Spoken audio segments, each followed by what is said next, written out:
Humans invest a lot of time and money exploring the unknown. First outer space, then the ocean floor. But there's another frontier we're trying to conquer. Scientists call it the deep frontier.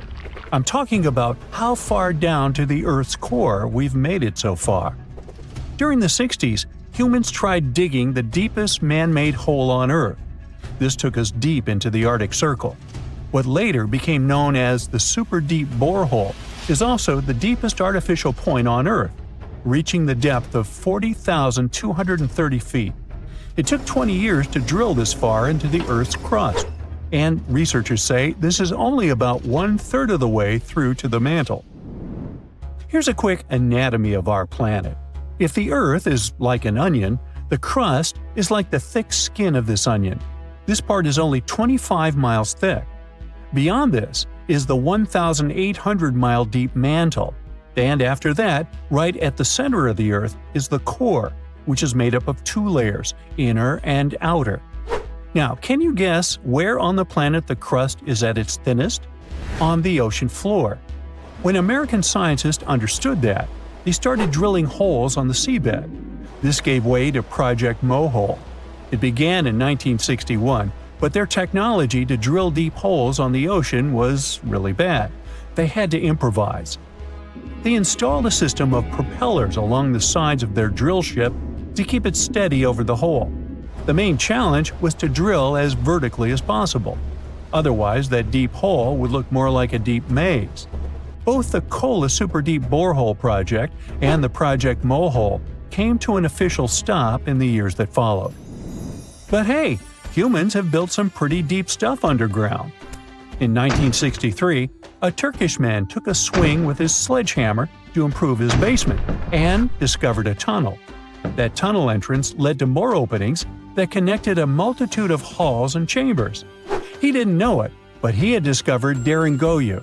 This once lost city was up to 18 stories tall and 200 feet deep. The city was large enough to host 20,000 people, and it was simply standing beneath Cappadocia in Turkey the whole time. Cappadocia hosts hundreds of subterranean dwellings. 40 of these underground cities are at least 2 stories high, but none of them are as huge as Derinkuyu. There's not a lot of historical accounts of how Derinkuyu was born.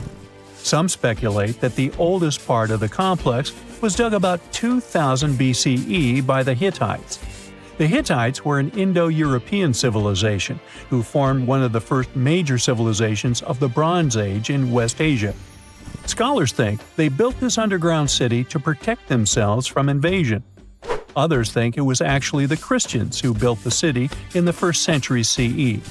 They speculate that it could have been constructed to protect people from the intense temperature variations, extreme heat in summer and freezing cold in winter. Geographically, the terrain under Cappadocia is great for building. The rocks are soft, which makes tunneling easier. For that same reason, opening large caves underground is fragile. That's why most chambers have pillars that support them. On the bright side, and we are, none of the floors at Derinkuyu have ever collapsed. The builders of Derinkuyu thought of everything. The city was shut off from the world by huge rocks that hid its entrance. It was ventilated by a total of more than 15,000 shafts, around 10 centimeters wide. This way, they guaranteed enough breathing air in the upper levels in a way that they ended up being used as the living and sleeping quarters. The lower levels of this impressive maze were mainly used for storage. But honestly, they had it all. A room for a wine press, for domestic animals, small religious buildings. They certainly didn't spare any efforts to make that underground city as complete as an above-ground one. Now, speaking of impressive underground stuff, Switzerland has the longest tunnel in the world, built here on the Swiss Alps. This absurdly huge tunnel was built over 8,000 feet below the surface. Check this out. This is what the Gotthard-based tunnel looks like. The first idea to build the tunnel was put forward as early as 1947, but construction only officially began in 1999. It took them years to approve the project and then scout for the perfect location. Even so, The 73 different rock types that compose Massif turned the construction into a real challenge. Some of the rocks were as hard as granite, and others were as soft as sandstone. This meant they needed different approaches and equipment so the whole thing wouldn't crumble down. Overall, they had to excavate about 28 million metric tons of rock to make way for the tunnel. There were many other challenges to build that far into the earth. The deeper into the mountain they got, the hotter the temperatures were. Since there's no natural ventilation, temperatures would get as high as 115 degrees Fahrenheit, making it really hard for workers to endure. The tunnel stretches for 35 miles from one end to the other. During the construction, workers had to use 4 massive tunnel boring machines, aka moles, to penetrate through the massif. Each of these moles was around 1,400 feet long. But that was one of the best things they could do, since these machines limit the disturbance to the surrounding ground and help to produce a smooth tunnel wall. You'd never guess that the world's deepest basement belongs to the Sydney Opera House in Australia. The building goes as deep underground as it grows above ground. But this basement isn't just the Opera House's foundation, it's a parking lot. This unique parking garage penetrates 120 feet underground, or 12 stories deep, while most car parks are only 4 or 5 stories deep. But that's not all that makes it unique. You see, if they decided to build a normal rectangular parking space, this would end up eliminating a bunch of possible parking spaces. And since they wanted to maximize the space they had available, they had to come up with some superb structure. First, they opened up a man-made cavern to make that dream possible. Then they had to come up with a design. That's what led to the donut-shaped cavern, or what engineers call a double helix. This design shocked the engineering community for its innovative approach. But hey, it worked! Today, there is space for over 1,000 cars down there, which seems about right for an opera house. Let's wow once again real quick. Some underground structures may take up to an hour to reach. Take this gold mine in South Africa that lies around 2.5 miles below the surface. Yeah, you may think, hey, it's just a couple of miles, why does it take an hour to get there? But the conditions are hard and it's not for the weak. But Milan Ladina, an Ecuadorian runner, even completed a half marathon there, despite temperatures reaching 104 degrees Fahrenheit, high humidity at 80%, and an atmospheric pressure of 1.4, comparable to what divers experience 5 meters under the sea. Yikes! Scientists found an entire city of Gaiangola that was hidden beneath the dense jungles of Mexico for 600 years. It covers 360 hectares, had over 1,000 buildings, 2.5 miles of defensive walls, a network of internal roads, and a well-planned urban layout with temples and ball courts, and separate neighborhoods for the elites and commoners. For centuries, people believed there was just an abandoned fortress there, based on stories passed on from generation to generation. Until recently, there was no way to see how truly huge it was without spending years on the ground. But thanks to the new technology, a remote sensing tool called LiDAR, they got a 3D model of the area in just 2 hours from a plane. Gaiangola was built between the years 1350 and 1521. It was a crucially important place for the Zapotec people, a group that had lived in the area since around 700 BCE. In Gaiangola, families lived together in homes with big patios in the middle, surrounded by rooms. When families got bigger, they built more rooms and made their homes larger. The study found that both the leaders and regular people worked together to make the city better. Because Gaiangola was surrounded by mountains, they used this land wisely and built their houses in a way that fit the slopes and let rainwater flow naturally. This helped keep their homes safe and strong. They were built so well that many of these buildings are still standing, even after hundreds of years. There are 2 pyramids in the center of the city. They may have been used as temples where the priests celebrated rites and ceremonies to their deities. The priests brought offerings to the altars, and the people assembled at the 2 squares that are now sunken. Then, There is also a palace with 64 rooms, some of them with circular columns on several sloped terraces. There are patios with many stairways all connected to each other. The sensing tool also found a round-shaped lookout point on a natural rock, where the Zapotec people could see their foes approaching from a distance. Researchers also noticed two circular structures that could have been used to watch the stars and measure time. They also found some tombs, so there was most definitely a city cemetery. By the end of the 1400s, the Zapotec people controlled a large territory on the Pacific coast and had successfully defended their land from the Aztecs, who were trying to take over more territory. They did the almost impossible and survived a 7-month-long siege at Gyangola. When they won this conflict and kept control of the southern part of Mesoamerica, the Zapotecs didn't need to live in Gyangola anymore. Staying in the mountains had its pros, but they needed fresh water and good farmland to grow food. The small city of Tehuantepec, just 12 miles away, had these conditions, so they moved there just before the Spanish arrived in 1521. Over time, Zapotec traditions started to fade, but their culture didn't disappear completely, and more than 300,000 Zapotec people still live in Oaxaca State in Mexico. They speak their own languages and keep their traditions alive. Creating the 3D model of the lost city is just the beginning of the research. Archaeologists hope that future studies of Gyangola will help us learn more about how the Zapotecs were organized, how they ruled their cities, and how they interacted with the Spanish when they arrived. They plan to study all 1,100 buildings found in the LiDAR scan, and it will take a few years. Instead of digging up the ruins, they will use special technology to scan the land and learn more about the city without damaging it. This same tech helped scientists find another massive ancient city that lay hidden beneath the thick green canopy of the Amazon forest.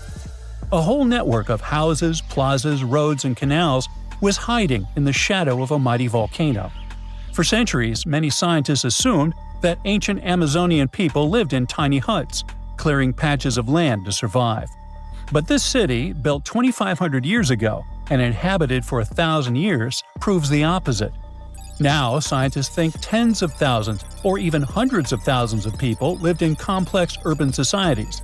Scanning the area found 6,000 rectangular platforms, each measuring around 66 by 33 feet, and standing 6 to 9 feet high. These structures were arranged in clusters around central plazas, with straight roads with perfect right angles and paths connecting them. One of the roads was 16 miles long. Building straight roads like this is far harder than just following the landscape. Some of these roads may have had deep spiritual or ceremonial significance. The volcano's rich soil helped the civilization thrive, but it may also have led to its downfall. Researchers also found signs of threats to the cities, such as ditches that blocked entrances to the settlements. Maybe some people living nearby were trying to get in. The next step for the researchers will be studying the adjoining 116 square miles to know more about this large, complex society that could be bigger than the well-known Mayan societies in Mexico and Central America. Meanwhile, in 1963, a man in Turkey discovered an ancient city while renovating his own house. He knocked down a wall in his basement and found a mysterious room. He kept digging and saw a tunnel. It led to the Derinkuyu underground city. It's one of the deepest multi-level underground settlements in Cappadocia and in all of Turkey. The inhabitants lived on 8 levels and had access to cellars, storage areas, chapels, a school, a study room, and other structures. All floors were connected by an extensive network of tunnels. The underground city was probably built as a shelter. The construction is hiding at 279 feet deep, and you can't see it from the outside. The complex was large enough to shelter about 20,000 people with their livestock and food supplies. There was also a 180-foot ventilation shaft. Archaeologists believe that Phrygians first built the levels. The Romans used and enhanced the structure later. The golden time of Derinkuyu was during the Byzantine era. The next lost and found city appeared only in a few inscriptions and ancient texts, so no one could be sure it really existed. Scientists searched the majority of the coast of Egypt until one archaeologist and his team detected a colossal face looking at them from under the water. The ancient city of Thonis Heraklion was discovered completely submerged 4 miles off Alexandria's coast. In the ruins of the lost city, there were 64 ships, 700 anchors, and a treasure trove of gold coins. Archaeologists believe the 16-foot-tall statue and the temple remains are the most important findings discovered by the expedition. Back then, the city had ceremonies and celebrations that took place in the Temple of Ammon. The ruins and artifacts were made from granite and diorite, so they were in good condition even after having been in contact with water for centuries. They give people a glimpse into what life was like 2,300 years ago in one of the most important trade ports of the world. The city had a network of canals, sort of like an ancient Egyptian Venice. The canals linked many separate harbors and anchorages. Towers, temples, houses, and other structures were also linked by bridges. Thonis Heraklion was the country's main port for international trade and the collection of taxes. No one really knows how the city ended up submerged, but archaeologists connect it with natural causes. At the end of the 2nd century BCE, most probably after a flood, it got covered with water. Then Alexandria, the city founded by Alexander the Great, became more glorious than Heraklion. Before Alexandria's fame, Heraklion was the main port of entry to Egypt. So after the tragedy, many ships heading for Heraklion had to change their route and go to Alexandria. Heraklion lost its glory until its discovery in 2000.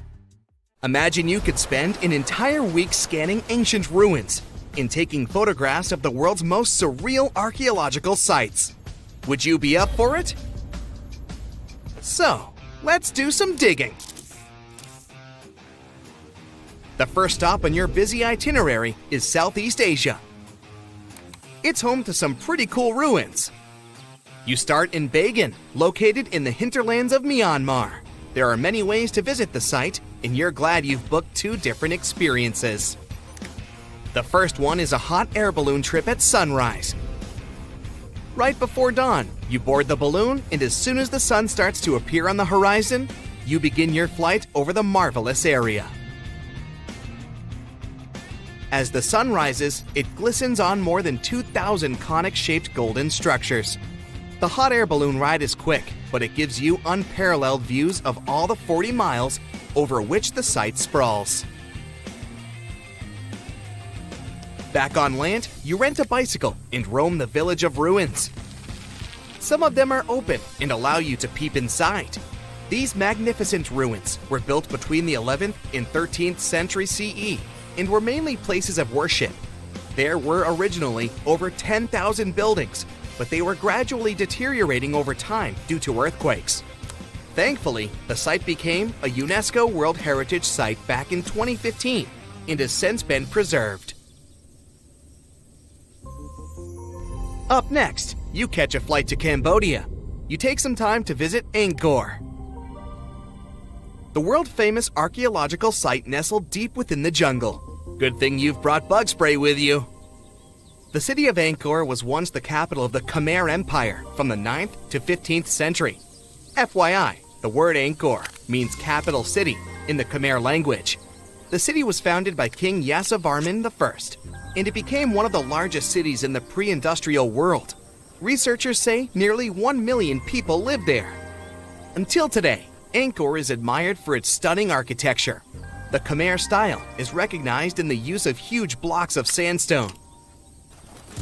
The towers are believed to have been once decorated with gold. But today, the site is a maze of vine-covered temples. The city was abandoned in 1431 and wasn't rediscovered until the 1840s. Oh, and just so you know, this is also a UNESCO Heritage Site. It became one in 1992, in case you want to brag to your friends about your culturally rich adventures in the future. Now, your trip continues in Egypt. You're here to visit the Karnak Temple in the city of Luxor. You opt for the most unusual way to get to Luxor. That is, a boat ride down the Nile River. Leaving Cairo, you head south until you reach the famous ancient city. Luxor was once the capital of Egypt and a true hub of power and wealth. That is why the Karnak complex is such a great archaeological site. You choose to visit it at night, and still at the entrance, you are struck by the site's beauty. In the evening, artificial lights cast a golden glow on the temple statues and stone columns. The temple is huge and was built mainly around the 18th and 19th centuries BCE. Each Egyptian pharaoh from that period left their own architectural mark on the site. The highlight of this tour is taking a walk through the Avenue of Sphinxes and discovering the Great Hypostyle Hall. This hall is filled with towering pylons and solid sandstone columns, a true wonder. From Egypt, you head down to Jordan. Now, if you like terracotta landscapes, you've come to the right place. The city of Petra is a marvel of the ancient world. Located in Jordan's desert, the city was a commercial hub back in the 4th century BCE. The Nabateans, an Arab Bedouin tribe, lived in the so-called Rose City and thrived for many years, having accumulated a significant amount of wealth. The city was known for its innovative water management system, which made the region inhabitable. And yes, you'll catch a glimpse of its ruins on your tour. The rock-carved gate-like structure Petra is famous for what is called the Pharaoh's Treasury. It stands at the main entrance to the site and is said to have a treasure hidden beneath it. Don't forget to stand right beneath it and take one of those classic pictures for social media. Once Petra has been ticked off the list, you fly to southern Europe. More specifically, to the tip of the Italian boot. You have a day trip scheduled to visit the ruins of Pompeii. Pompeii can be reached by car from the city of Naples.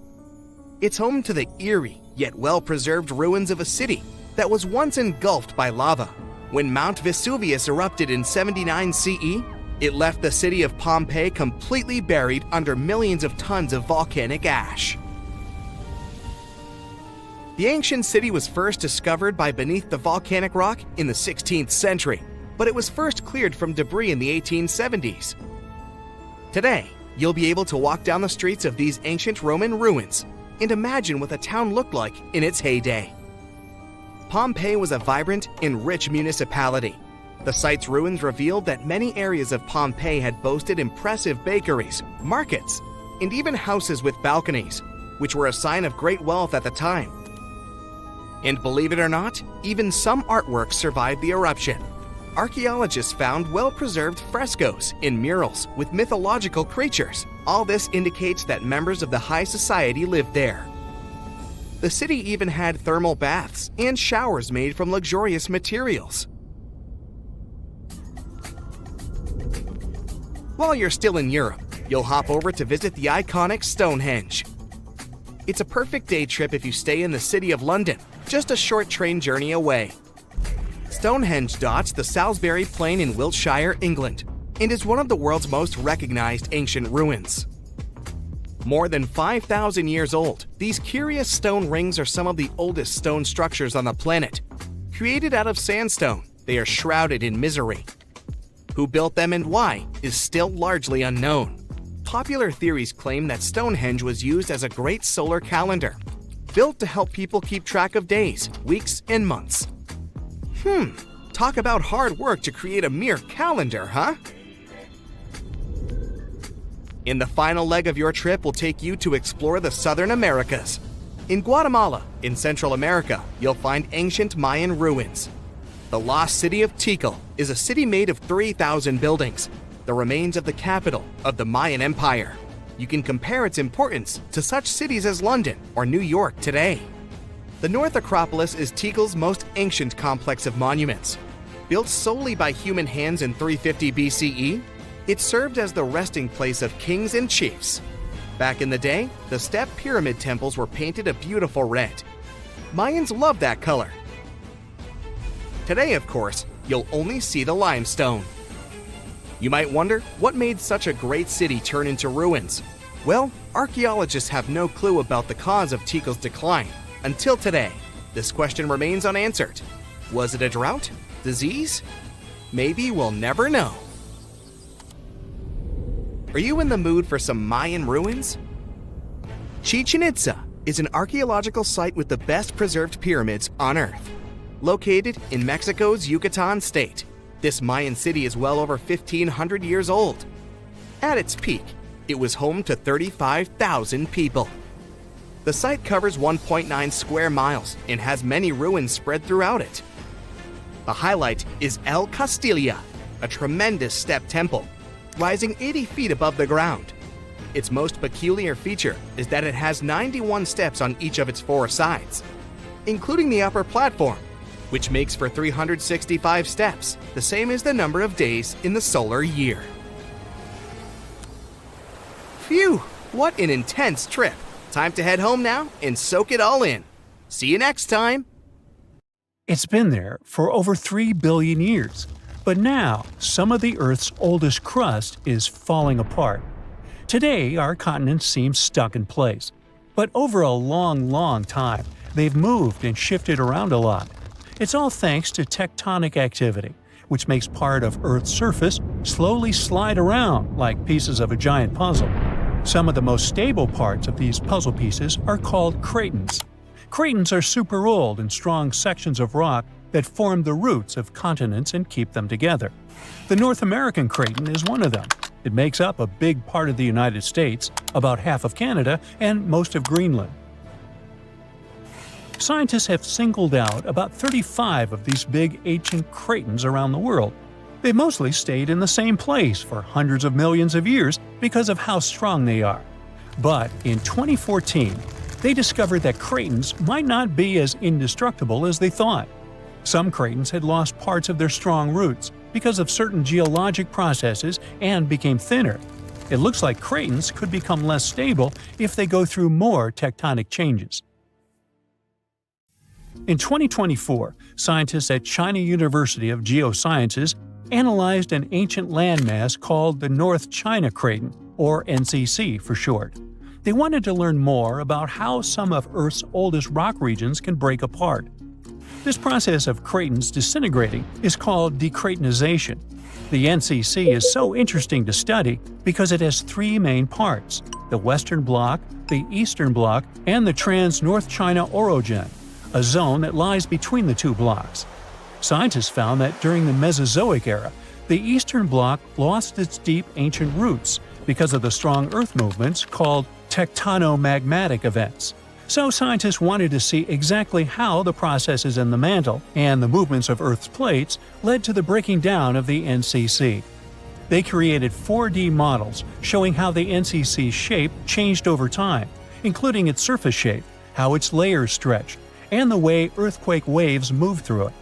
They found that a section of the tectonic plate slid beneath the craton and then began to roll back.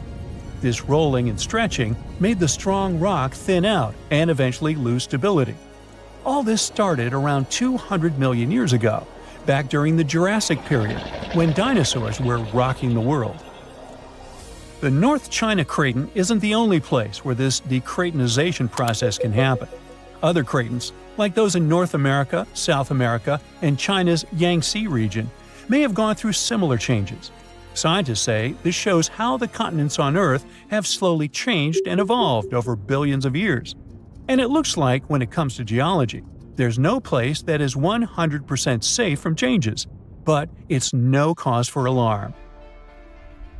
You don't notice this, but our planet never stops moving and is perfectly normal. But sometimes, this movement still brings dramatic changes. In 2017, scientists made an official announcement that Zealandia can be called a new continent. The continental shelves of this mysterious continent are lying at a depth of around 3,280 feet below sea level. The nearest oceanic crust dives even deeper, at 9,800 feet below that. Geologists have gone deep down to collect rocks from the ocean floor. They've found that, unlike the nearby oceanic crust, which is made up of fresh basaltic rocks, the crust around New Zealand is a mix of ancient granite, limestone, and sandstone. All this screams continental crust. Plus, scientists have discovered a narrow strip of oceanic crust that separates Australia from the hidden land of Zealandia. It means these two are separate continents. 85 million years ago, Zealandia decided to break free from the supercontinent Gondwana. Millions of years later, the mighty Pacific Plate, the heavyweight champion of tectonic plates, decided to take a dive beneath Zealandia's continental crust. And that's how the root of Zealandia, that connection to its continental crust, broke off. and went into the depths below. And that's not all the tectonic news from this part of the world. 120 million years ago, Australia and Antarctica were a single piece of land. They went their separate ways, but Antarctica didn't leave empty-handed. Today, there's an oceanic plateau in the Indian Ocean. Long ago, it was connected to another lost continent, the Kerguelen microcontinent. Scientists believe that it made a land bridge between India and Antarctica. To find out what it was like, we can look at a tiny archipelago in the southern Indian Ocean. These islands are all that is left of the ancient landmass. They have a cold climate and feature glaciers because they're so close to Antarctica. But in the past, the weather here must have been temperate with plenty of rainfall. The animals and plants would have been similar to those that live in tropical regions today. Another lost and found continent isn't hiding in the ocean, but under Europe. It's called Greater Adria, and it collided with Europe and started to sink under it around 100 million years ago. Today it lies beneath Italy, Greece, and the Balkans. Its size and even shape match that of Greenland, the world's largest island. Greater Adria is no longer visible, but it left some clues. Part of it was embedded in the Alps. The other chunks are part of present-day Italy and Croatia, on the other side of the Adriatic Sea. Limestone rocks from the former continent started to change once they were under the European landmass. Great heat and pressure spread over tens of millions of years changed their structure. And that's when the limestone left the chat and the marble took its place. Greater Adria wasn't a solid piece of land like the big continent we see today, but more like a giant shallow shelf underwater. Over time, sand, mud, and other stuff settled on this shelf and slowly turned into rock. Greater Adria might have been a little like Zealandia or the Florida Keys, a chain of small islands sitting in a shallow sea. Above the water, there were probably lots of little islands and archipelagos, and beneath the waves, there were colorful coral reefs filled with marine life. If you lived back then and had a scuba tank, it would have been an amazing place to dive and explore. So, with all the things going on with the Cretans, who knows? We could see a new continent in the future. Plus, studying the Earth's crust even deeper can change history as we know it. Scientists in Copenhagen have made an amazing discovery about the real birthplace of Scandinavia, and it's not where we thought. After studying sand and rock from remote parts of Finland, they found out that Scandinavia's roots actually came from Greenland over 3.75 billion years ago. This means the area where Nordic countries are now is 250 million years older than the scientists had previously believed. And we now know, thanks to the tiny crystals called zircons found in Finnish river sands. When scientists look closely at their chemical makeup, they realize the age of crystals matched the rocks found in Greenland, not Scandinavia. They use special techniques to analyze elements like uranium, lead, lutetium, and hafnium, and discovered that Scandinavia's rocky base most likely broke off from Greenland billions of years ago. A small seed of land probably started drifting across the Earth's surface over hundreds of millions of years. This piece eventually settled where Finland is today. Over time, new layers of rock formed around this seed and slowly turned into the Scandinavia we see on maps now. The same study could help us rethink how the continents on Earth first formed. The most accepted theory is that the continental crust began growing right when the planet was formed. But new studies show that the signs of continents only started growing a billion years later. The scientists explain that Earth's continents may have begun as tiny seeds of ancient crust in different places. These seeds grew over time, forming the landmasses we know today. These ancient seeds aren't just found in Scandinavia, but also in Australia, South Africa, and India. Scientists aren't sure if all these seeds came from the same place or if they grew separately in different parts of the world. So there's still a lot to learn, and scientists need to keep digging to figure out if all these ancient seeds are related to each other. Imagine a place that could literally start at one end, trek over 1,800 miles straight to the west, and still be stuck under that massive canopy.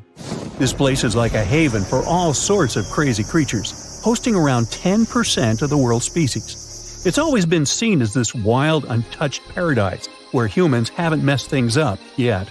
You know, like a glimpse into how the world used to be before we spread like wildfire across every continent, causing chaos everywhere. I'm talking about the Amazon region. That massive jungle turns out to be hiding some seriously cool secrets.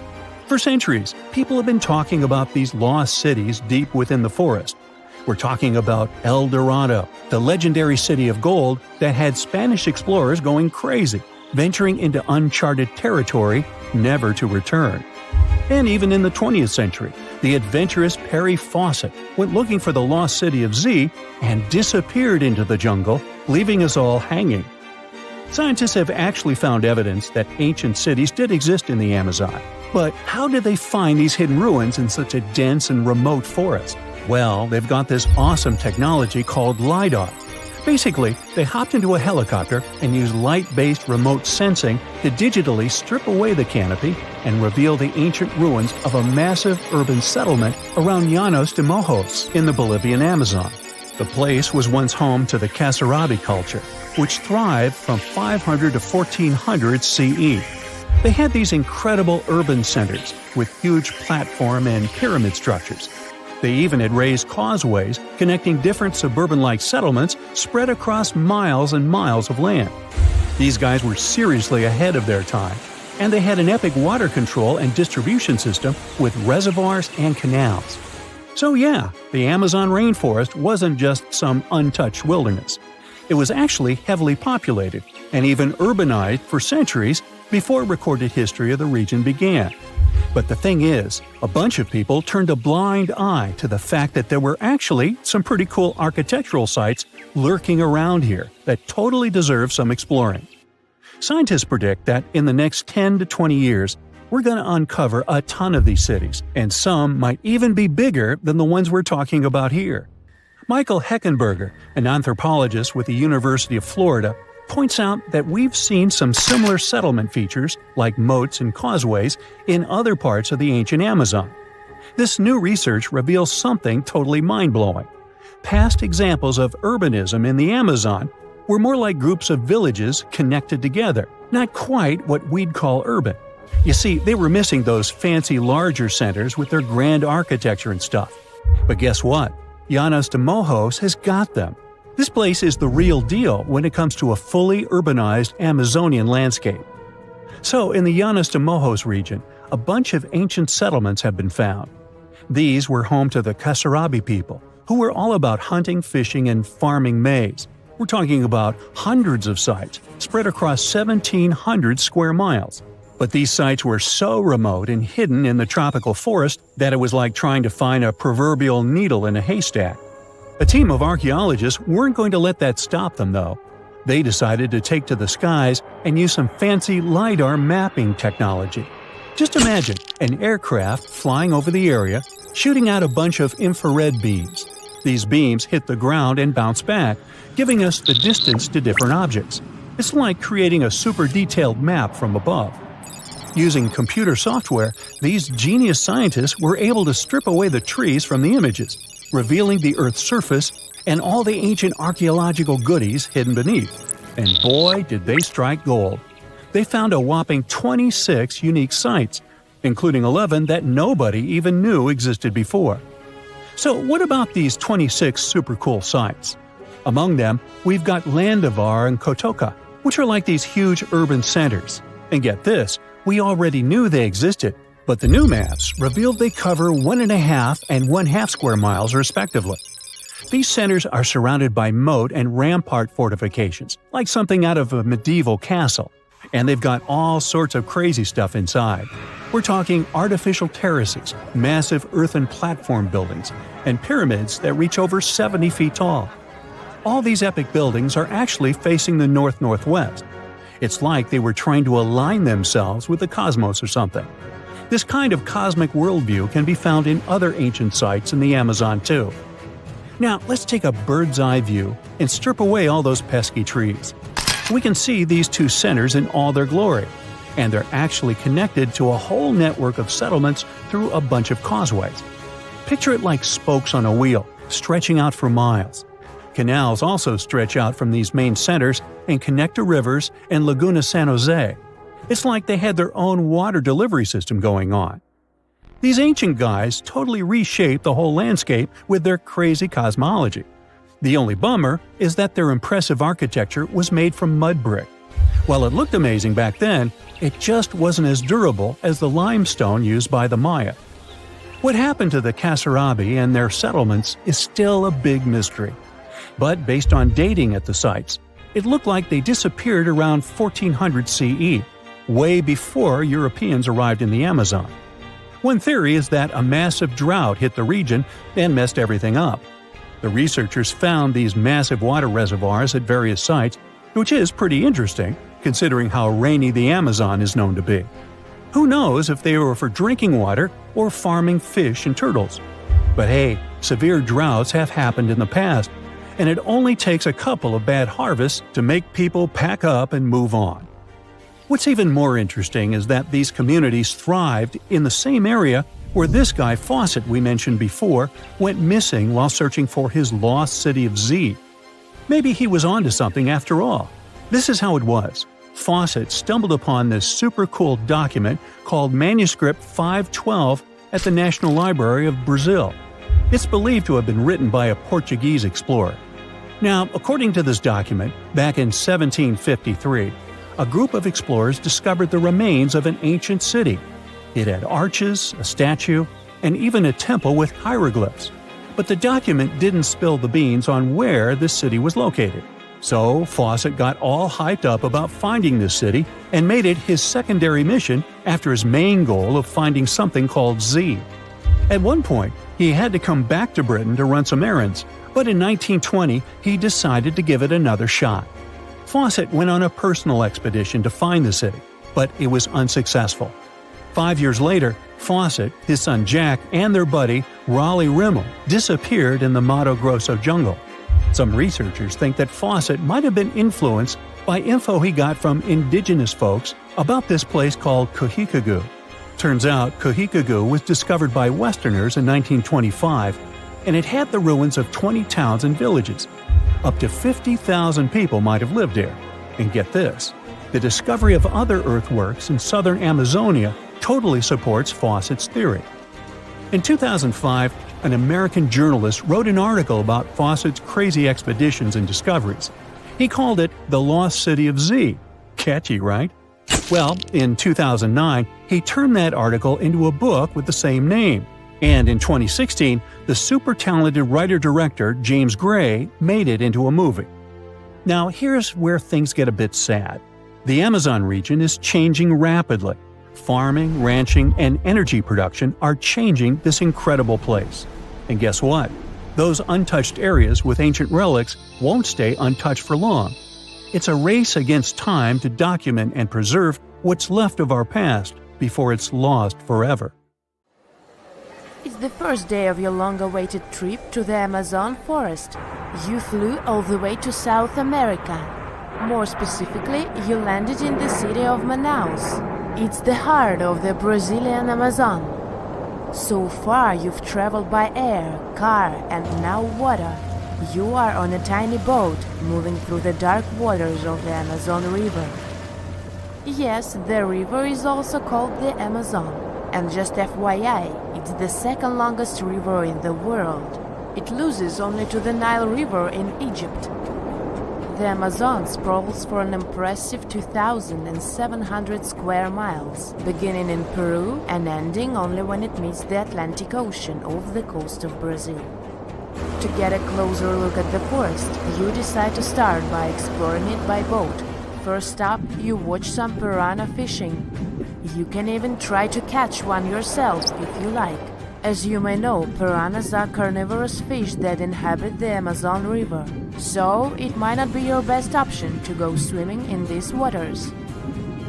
One of the most emblematic species of alligators present in the Amazon River basin is the broad-snouted caiman. It looks pretty much like a regular alligator, except for the fact that it has a yellow chin. Your guide leaves the boat and searches the water to show you a caiman up close. He also tells you of another legendary creature that lives in the dark waters of the river, the pink dolphin. Lucky you get to witness a family of pink dolphins showing their fins near your boat. They look magical from the place where you're sitting. You've probably never known dolphins can be pink, huh? After a few mesmerizing moments, you discover that the dolphin's pink color is nothing but an illusion. The animals are originally pinkish-gray, but due to the brown colors of the Amazon River, they look vivid pink when you stare at them from above. Your guide tells you that the pink dolphin is a central character of Brazilian folklore. Locals believe that the pink dolphins can turn into humans and wander off into towns at night. You get off your boat near one of the entrances to the forest. Now you're going to continue your trip on foot.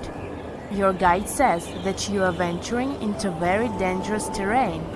The Amazon is home to some of the creepiest species of wildlife on the globe. But don't worry, we'll get to see a lot of them today. You've come prepared, of course. Bug spray, a raincoat, and your sharp eyes. Inside the jungle, you need to be alert at all times. You may have heard legends of the anaconda, a snake that can swallow animals as big as a cow in one go. Sorry to break it to you, but those are not just legends. Reptiles like these do actually exist. They live deep in the jungle. Is it right there, moving between the trees? Is it a spider? The so-called Goliath bird-eater is a monster spider. Its legs can grow up to a foot in length, and the spider itself can weigh around 6 ounces. It's also known as the king of tarantulas. You shouldn't get too close, of course. It's not venomous to humans, but its bite can surely sting. As its name suggests, the Goliath bird-eater can even eat birds, as long as they are smaller than it is. Up next, you run into another species of spider that draws your attention. This one is so tiny that you almost don't see it. It's known by the popular name of the decoy spider. You see one of its creations, a gigantic spider built by the tiny Cyclosa spider in order to scare off large predators. This is as amazing as it is creepy. A spider that uses the remains of other insects and dry leaves to create the image of a large spider on its web. If it fools predators, perfect! But to us humans, this work of art looks almost endearing. Who knew there were artists in the arachnid world? Near a small lake, you witness a unique scene. A large snake is slowly slithering its way toward a lizard that is resting on a rock. The lizard seems obvious to the presence of the dangerous reptile, but right as the snake is preparing to attack, the lizard flies the scene in its iconic way. The so-called basilisk lizard is famous for its ability to walk on water, or rather run across the water. This isn't an illusion, just a matter of balancing. The small lizard moves its legs on top of the water very fast, while its long tail serves as a counterweight. I wish I could do that. If you've ever wondered what a frog looks like on the inside, you've come to the right place. Right in front of your eyes, there is a rare local species of frog. It's known as the glass frog. This species of amphibian has a type of transparent skin that is completely see-through. In other words, you can see the frog's interior with astounding clarity. It's as if you had X-ray vision. Moving on with your journey, soon you come across a pond. Floating on its water is probably the biggest water lily you've ever seen in your life. These huge plants are also known as the Victoria Amazonica. They can measure up to 8 feet across and hold the weight of a grown-up person. But I wouldn't recommend trying to climb on it if I were you. Just cause, you know, it's the Amazon forest we're talking about. The wildlife here is amazing, but the forest itself is also a sight. There are over 80,000 species of plants and trees grown in the Amazon rainforest. In fact, you can find 10% of all the world's wildlife in this jungle. An estimated 400 billion trees grow on the gigantic area the forest occupies. Of course, this place is bound to be biodiverse, right? You won't be able to witness this phenomenon during your trip, but your guide tells you about a unique species of tree that is famous for being able to walk. Yep, you've heard correctly. There are walking trees in the Amazon rainforest. They don't have legs or anything like that, but they do move around in search of better lighting conditions. The Amazon canopy is so thick that only 1% of sunlight can reach the forest floor. Because of this, some trees end up getting less sunlight than others. The so-called walking palm trees seem to be adapted to this situation.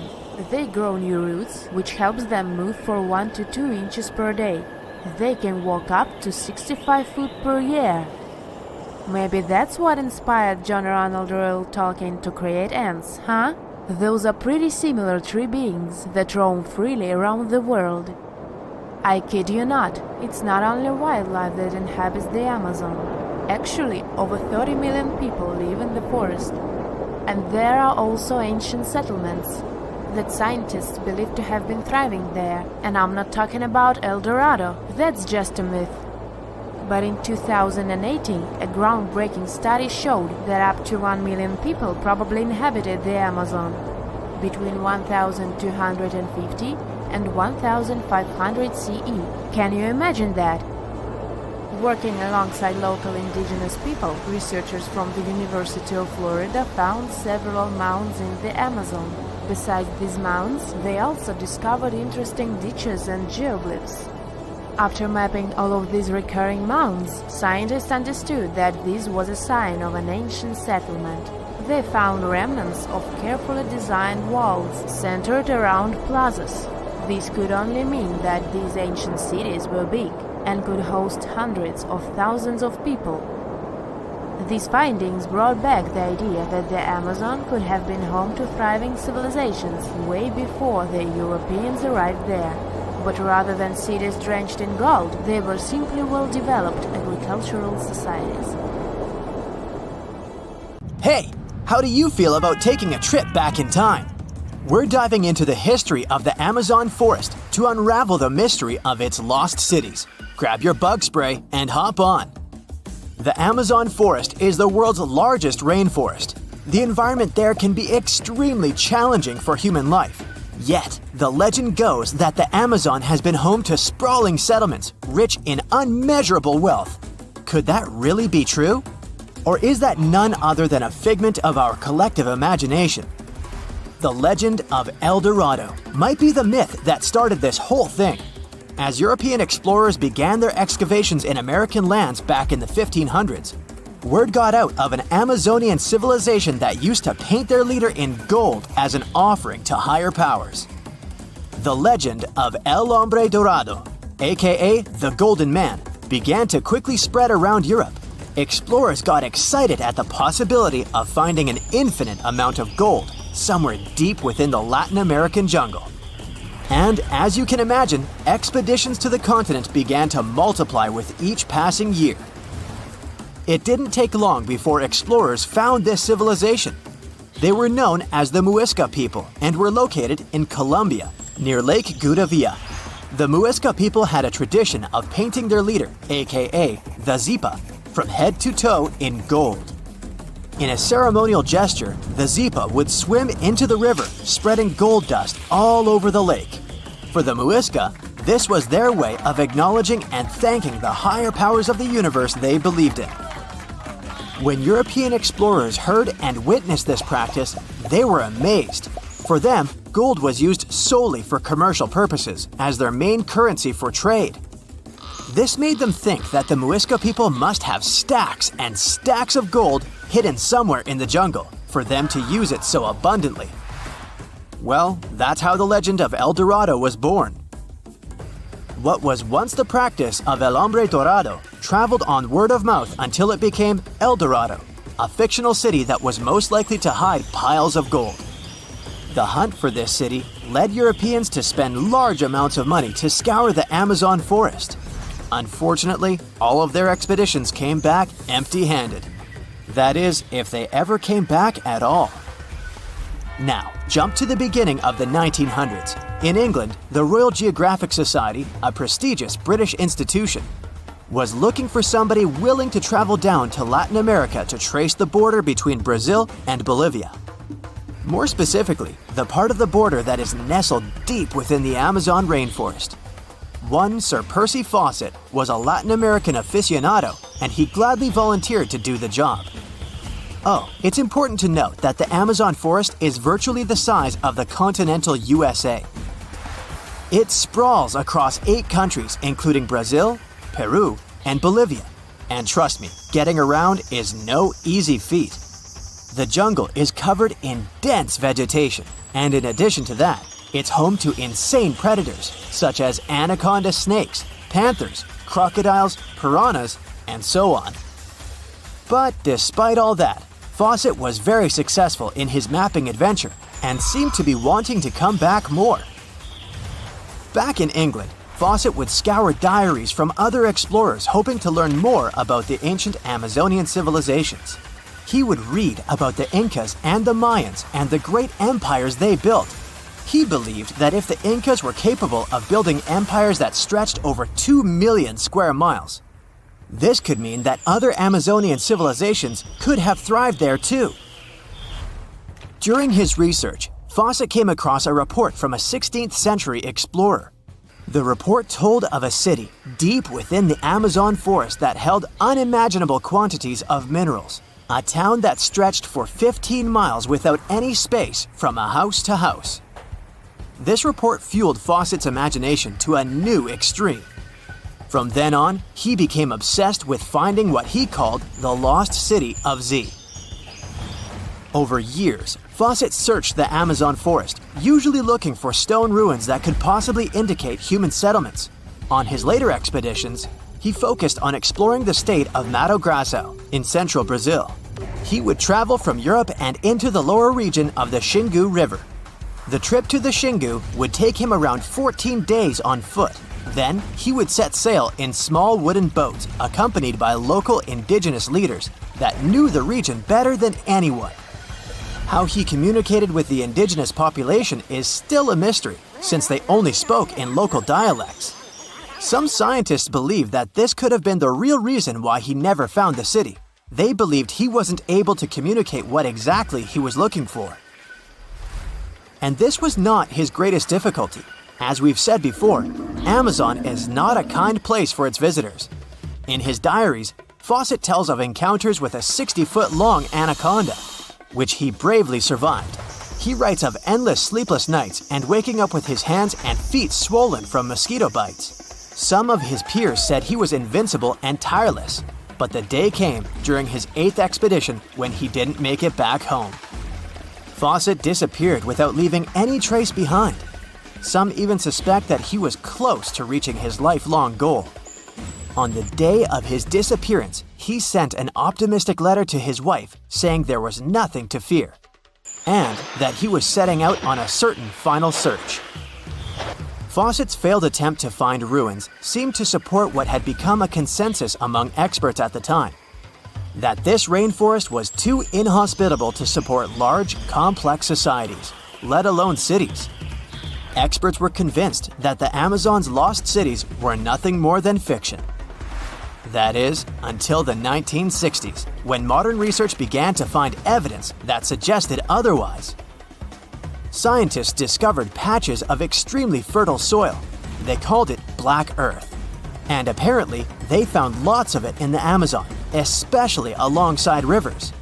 Further research even showed that such soil was created by human waste or the intentional burning of forests, which adds nutrients to the soil below, which could only mean bingo! The discovery of Black Earth was the evidence that large-scale agriculture was possible and probably did exist amidst the Amazon, confirming that settlements could have formed there after all.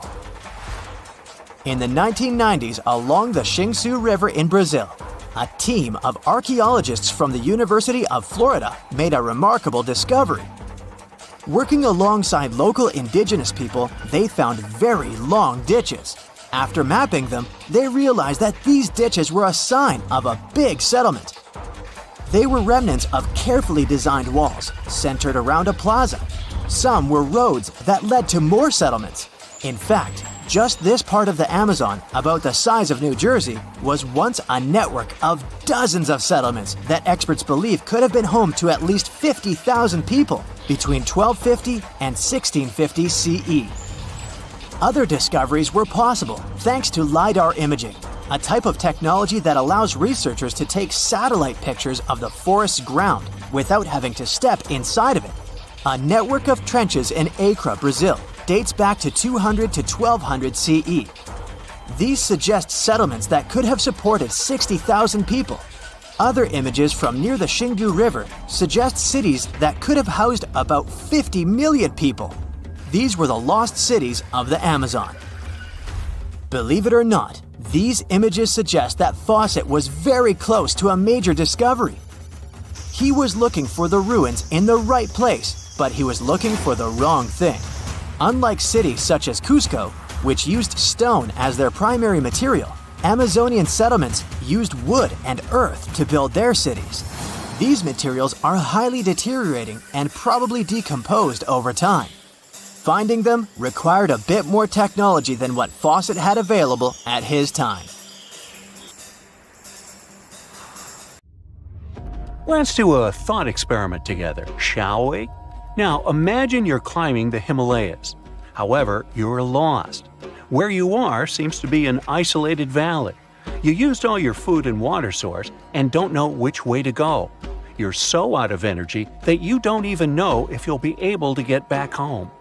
Suddenly, in the distance, you see a sage-looking man walking towards you. However, you can't help but to close your eyes as you are defeated by fatigue. You open your eyes to a totally new place. The sage is sitting right next to you. He says, "Hello, traveler, and welcome to the land of immortals." That sounds like the beginning of an Indiana Jones movie, right? But what if I told you that such a place actually is said to exist, according to some legends, beliefs, and ancient texts? Indian Tibetan texts mention a place called Gyangai, also known as Shambhala or Shangri-La, depending on different cultures. This legendary city is the home of immortal beings and is a land of spiritual enlightenment. Take one of its names, Shambhala, for example. It literally means the source of happiness in the Sanskrit language. So, accordingly, you would expect this celestial kingdom to be surrounded by all things of great beauty and wonder, with gardens and other mighty and majestic structures. The ancient beliefs and myths state that when you enter Gyangai, you will immediately be reminded of the structure of a lotus flower with 8 petals. The place is surrounded by mountains covered with snow. It has beautiful waterfalls, crowning into a pure and divine lake, and its water has extremely strong therapeutic powers. The whole place is illuminated by milky white light at all times, and this is neither due to the sun nor the moon. There are also phosphoric plants that can give desired light on voice commands. 100 types of other delightful flowers keep blooming all year round in its gardens, in addition to countless trees where delicious fruits grow. But one tree is known to be the most special one, and that is the tree of immortality, or the tree of life. Described as a shimmering crystal, it stands at the center of Gyangai and unites the skies, the earth, and the underworld. The fruits of it resemble an abstract form of Sri Yantra, a mystical diagram used in Hinduism, which consists of 9 interlocking triangles. However, nobody is allowed to take these fruits out of Gyangai itself. The only way to do it is if you get permission from the inhabitants of the city. This brings us to the question of who lives in this magical and mystical city. According to the legends, Gyangai is inhabited by a great number of advanced masters, or in other words, sages, who subtly guide the destiny of the world through meditation. They are eternal beings who are not affected by any human desires or sorrows. Their duty is to protect the spiritual teachings of the world and work for the good of humanity, as well as all conscious beings. It's also believed that during a time of great chaos in the world, the 25th ruler of this Gyangai will appear among them to lead the planet to a better future. These sages and eternal beings who live there are somehow also the protectors of Gyangai. So, if you were thinking of just casually walking into this place with a map in your hands, sorry to inform you, but that's not happening. First of all, no one really knows where exactly Gyanganj is. Some people believe it's in a remote valley in the Himalayas. Some claim it's in a hidden cave. There are also people who think it's on a mountain range, and others suspect it's on a secluded plateau. So, the location of the city is a mystery, and seems like it will stay that way, since it is also said that the immortal sages who live in Gyanganj camouflage the valley from humans by creating some kind of an energy field. So, Google Maps can't help you with it either. That's why some even suggest, including the Dalai Lama, that it exists in a different plane of reality altogether. In some of the ancient texts, there are actually a few instructions on how to access Gyanganj. However, the directions are said to be incomprehensible, the way I get sometimes. But let's pretend for a second that you did crack the instructions, and the immortal beings living there were willing to grant you entrance. Unfortunately, you still might not be able to enter this cosmic city, and here's why. It is believed that only enlightened masters or sages who have a certain karmic connection with it will be able to reach there. So, what do the eternal beings of such a magical place do there? Remember, they have all the time in their hands. The ancient texts state that Gyanganj has a center and 16 areas that are all meant for 16 different sciences to be studied. These include solar sciences, universal planetary sciences, sciences related to time, the science of air, the science related to the sun and the moon, the science related to space, the science related to gravitational forces, and so on. What they all have in common is that to be able to learn them, you first need to have a very high understanding of energy. The level of courses that are studied is extremely advanced, and these teachings are still unknown even in these modern times. Each scientific system has different departments, and all these departments have their respective teachers. Since time doesn't work as we understand there, and immortality is possible, most of these teachers are hundreds or even thousands of years old. They can stay in their spiritual bodies, which appear like a mass of bright light, while their physical bodies remain separate. What a school, huh? It almost makes Hogwarts seem boring. And does anybody actually graduate from there? Of course, all these stories and mysteries about Gyanganj have attracted many people from all around the world. Countless attempts to find this land of immortality and spiritual awakening have been made by mountaineers and trekkers, including President Franklin Roosevelt himself. But as you might have guessed, they led to nothing. Still, there were a few people, like renowned spiritual leaders, sages, and adventure seekers, who claimed they had visited it. One of them was Sri Gopinath Kaviraj, a celebrated scholar, who was the first person in modern times to have allegedly found the place.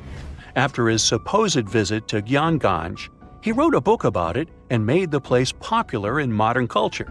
Upon reading his book, many other enthusiastic foreign scholars rushed into Tibet to learn more about it, as well as try to find it. Another person who claimed to have been there was a mountaineer who got lost in the Himalayas. According to his story, after getting lost, he was feeling hungry, so he accidentally consumed poisoned mushrooms. Feeling completely disoriented by them, he stumbled upon a mountain with a gap, which was covered by fog. Then he fell inside. After getting back up to his feet, he realized that he was surrounded by people dressed in strange clothes who tended to his wounds. After he was fully healed, they escorted him out of the city. Then there was the spiritual leader, Guru Sai Kaka, who revealed to the world about his not one, but many visits to Gyanganj. As per his narration, he claimed to go there, seeking spiritual and immortal teachings. He stated that a sage escorted him into the city every time he visited the place. In his stories, he also pointed out that the kingdom exists in a higher dimension. One other so-called visitor to Gyanganj was L.P. Farrell, an English officer, who claimed to have experienced the mystical place in 1942. Even if all these stories and descriptions about Gyanganj are able to give us a vivid picture, it can still be hard for many to keep an open mind about its existence.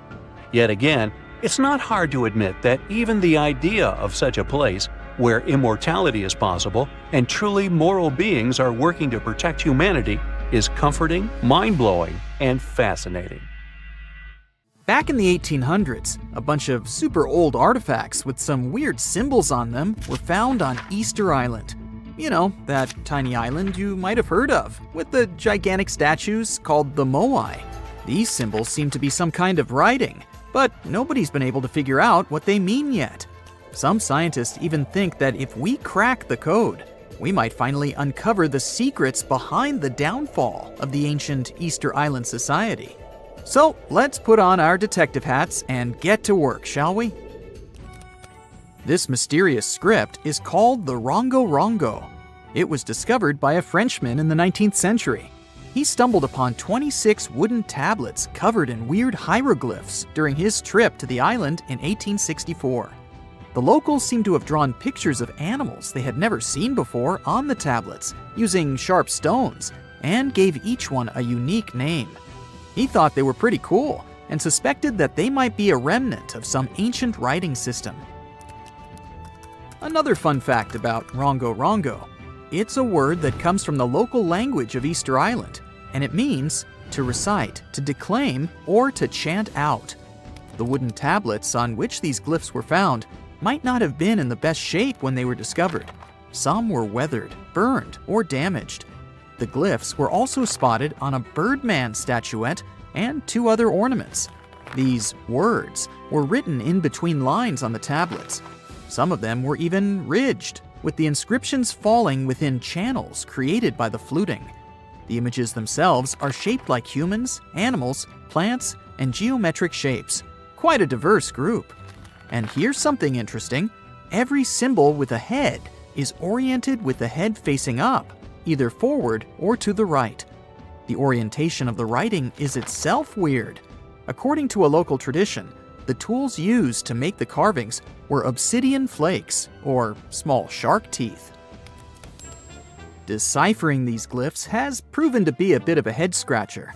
3 big barriers make it tricky: the limited number of texts overall, the lack of illustrations and context to help us understand them, and the fact that the language used on the tablets is not well known. Some people even think that these glyphs aren't real writing, but more like fancy symbols that don't have any real language behind them. It was also suggested that they might have been used as a sort of memory aid, or just for decoration. The way they're so carefully carved into the tablets makes it clear that the people who made them wanted to get a message, whatever that is, across. We'll probably never know whether that message was just for funsies, or to pass down important stories from one generation to the next. Researchers have been struggling with this ancient script for a while now, but it seems they've made some progress recently. They took a look at the tablets using all sorts of cool techniques like radiocarbon dating, and found out that they were made between 1810 and 1870 from local wood. One tablet, in particular, was in pretty rough shape, but the scientists created a 3D model and managed to spot some hidden glyphs that weren't visible before. One researcher said they found some grooves that were probably used for writing, just like drawing lines on a blank piece of paper to make sure your writing is perfectly horizontal. Another super mysterious script that scientists have yet to decipher is called the Indus Valley script. It's made out of a bunch of symbols that were used by the ancient Indus Valley civilization, but specialists are not entirely sure what their purpose was. For starters, the symbols are crazy short, so it's hard to figure out if they represent a full language system. Also, there's no other similar writing to compare it to. Various inscriptions from different periods also show that it hasn't changed much over time. Some folks think it might not even be language related at all, while others think it could be part of the Dravidian family of languages typical of South Asia. Linguists have also been working for centuries trying to figure out the mysterious hieroglyphics left behind by the Maya on monuments, pottery, and bark paper books. As we decode more and more of these ancient symbols, we're gaining a deeper understanding of the Maya civilization's social and historical aspects. For the longest time, many scholars thought that the Maya script wasn't even a language at all. Who can blame them though? Those glyphs are seriously complex and visually striking. But thanks to the groundbreaking work of a skilled ethnologist in the 1950s, we now know that the script is phonetic. It's a way of spelling words where each letter represents a sound you make when you say it out loud. As more and more linguists started taking an interest in the script in the 70s and 80s, it became clear that it was a fully functioning writing system that could express any spoken sentence with clarity. There's still a lot of decoding left to be done though, with countless carvings and inscriptions still waiting to be deciphered in jungle ruins and museum closets. There's no telling what other secrets we might uncover about this fascinating civilization. Back in 1908, an Italian archaeologist went on an adventure through the ruins of an ancient palace on the south coast of Crete. Among the dust and ashes in an underground depository, he stumbled upon something pretty cool, a golden-hued disc that was almost intact. This disc has become one of the most famous mysteries in archaeology history. It's called the Phaistos disc. It's a big clay plate that's covered on both sides with a spiral of weird stamped symbols that circle clockwise towards the center. These symbols are pictograms that show all sorts of things, like a person walking, a tattooed head, a helmet, an arrow, manacles, cats, eagles, and more. But here's the kicker. Nobody has been able to translate the symbols. Since then, many scholars have made attempts to decipher the code, but no luck so far. It's thought that the symbols might be part of Linear A, a script unconnected to any known language.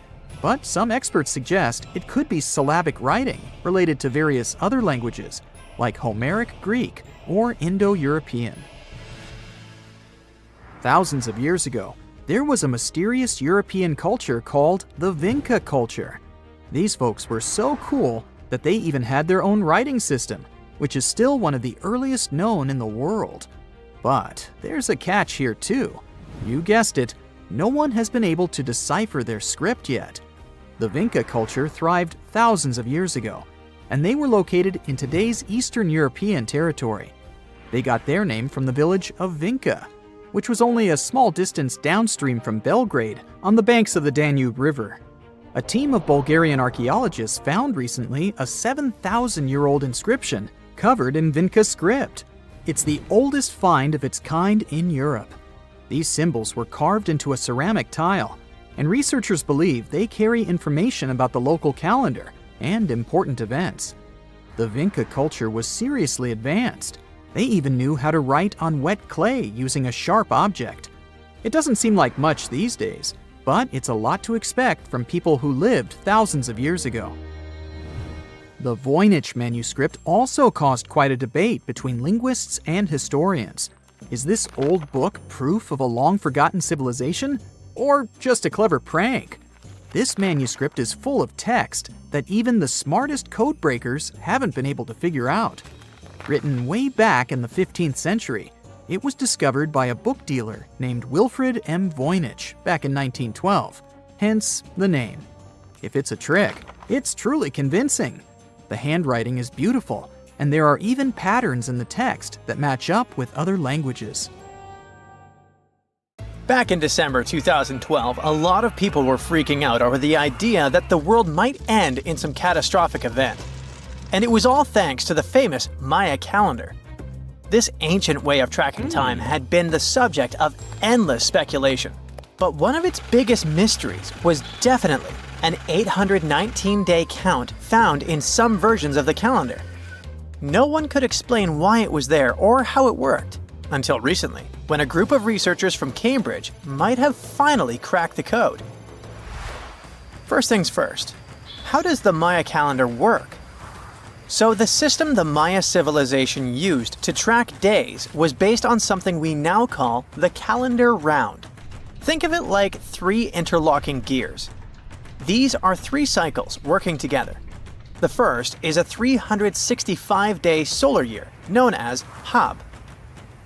The second is a cycle of 20 names. And the third is a cycle of 13 numbers, which forms a 260-day sacred calendar, called Solkeen. Just like we'd say something like December 25th, 2025, they named their days based on how these 3 cycles lined up. For example, here we have the day 3 Manik and the 14th of the month Hop. It takes 52 years for the 3 cycles to align in the same way again. After that, the days start repeating. But this is where things start to get more complicated and mysterious. On some Mayan monuments, we have also found enigmatic inscriptions pointing to the existence of another cycle, the 819-day count. There are about 20 examples of these inscriptions, mostly found in places like Palenque and Yaxchilan in Mexico. So it didn't seem random at all, and this calendar must have been hiding a big secret. Early research showed that the 819-day cycle was represented by one of 4 colors and the cardinal directions associated with them. Black was tied to the west, red to the east, white to the north, and yellow to the south. Researchers also discovered that this period of time could be broken down into 3 smaller cycles: one of 9 days, one of 7 days, and one of 13 days. Multiply them together, and you'd get 819 days. Pretty cool, but why did they do that?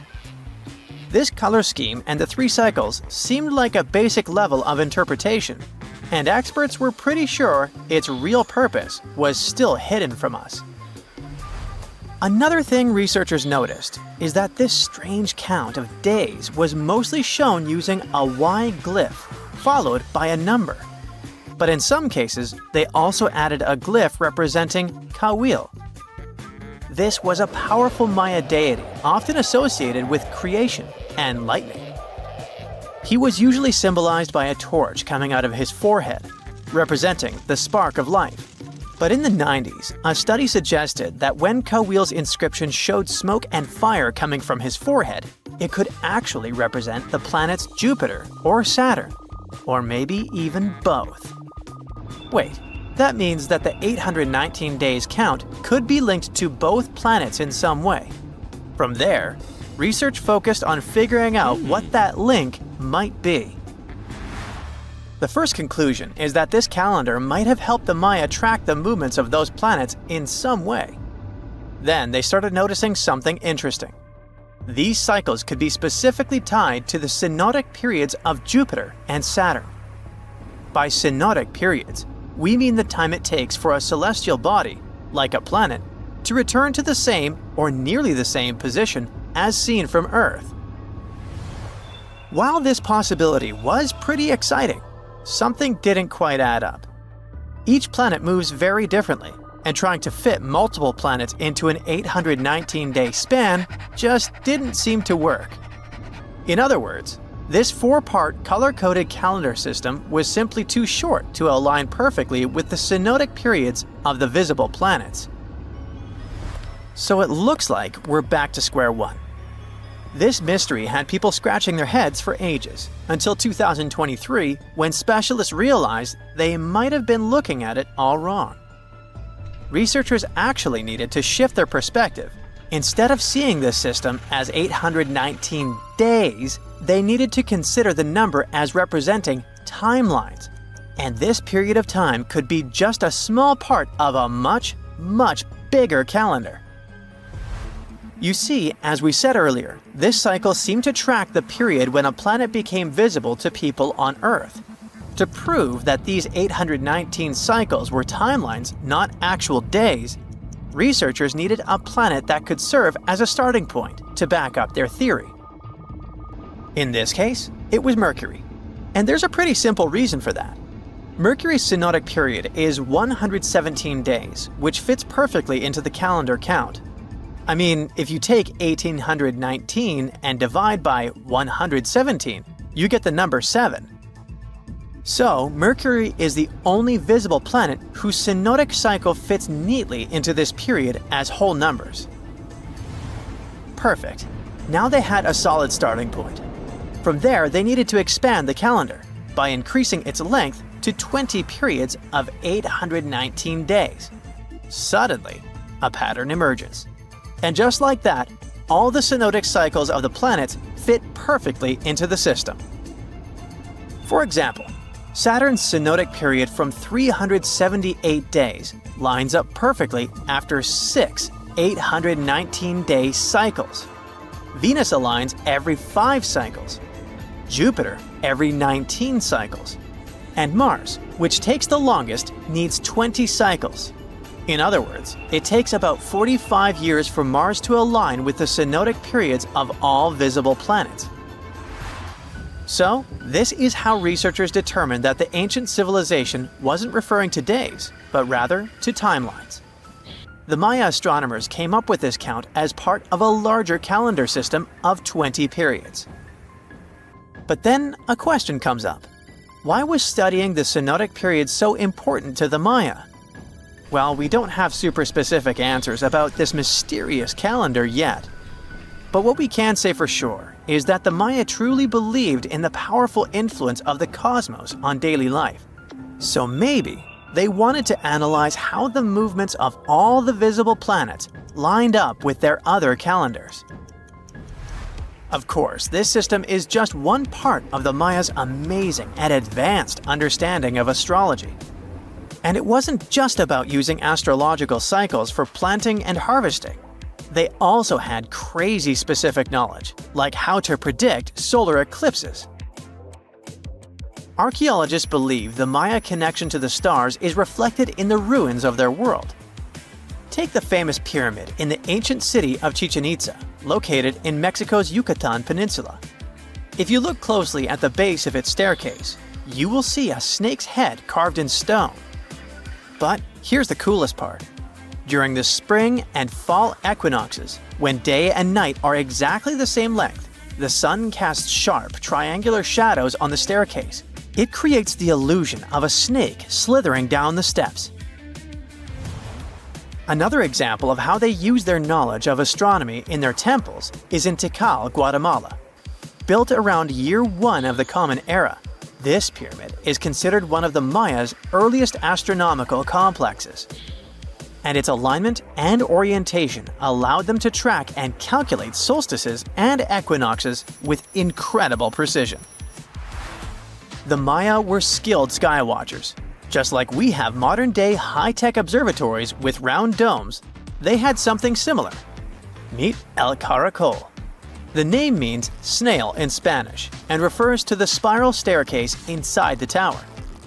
Built around 906 Common Era, it was the perfect place to observe all the changes in the sky and track the movements of the sun, moon, planets, and stars. Unlike us today, with our telescopes, satellites, and advanced tools, the Maya relied entirely on naked eye observation, and that makes their achievements even more incredible. You know, a lot happened in the first millennium CE. Sure, we're talking about 1,000 years worth of human history. If you'll remember from school, you'll know it was the time of the rise and fall of the Roman Empire. It was when humans saw the transition to the intense times of the Middle Ages. And some say it was the apex period of the Mayan civilization, all the way in Mesoamerica. But thanks to top-notch technological advancements, we can look at history a lot differently today. You see, archaeologists have found actual proof that the Mayan civilization may have started way before we think it did, and that since the beginning, their civilization was far from simple. To find out more about this, you'll have to tread deep into the Guatemalan rainforests. Are you down for the ride? Rainforests are dense and difficult to access. If you were an archaeologist, I'm betting you'd find them quite threatening as well. That's actually one of the reasons why we've been kept in the dark for so long when it comes to the truth about the Mayans. But take a look at this. You'd expect to see ruins like this in places like Portugal, England, or the United States. I'm talking about 130-foot wide roads, painted white to help travelers journey through the nighttime. For scale, these roads were about half the size of an American football field. Huge, huh?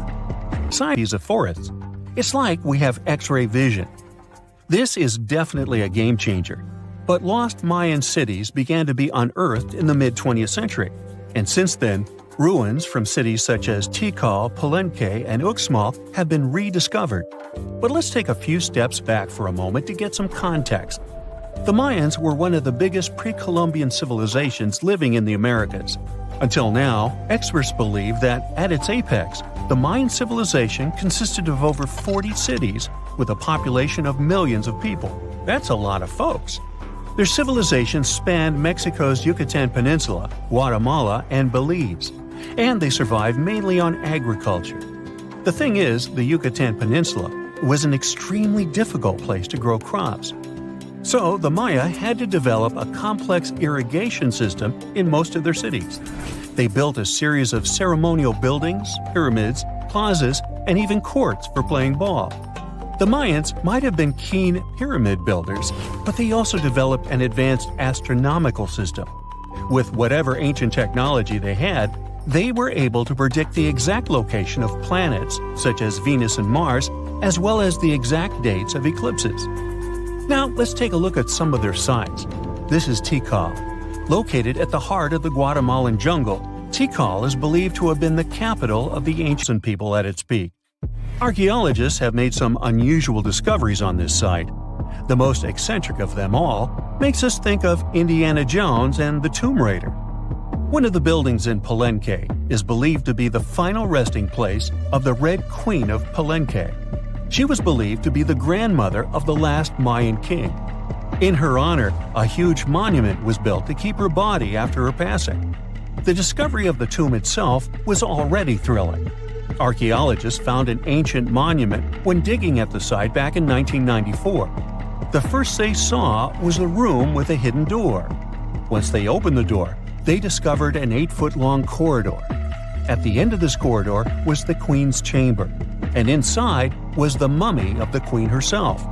They found her to be accompanied by her pearls, jade shells, and expensive rocks.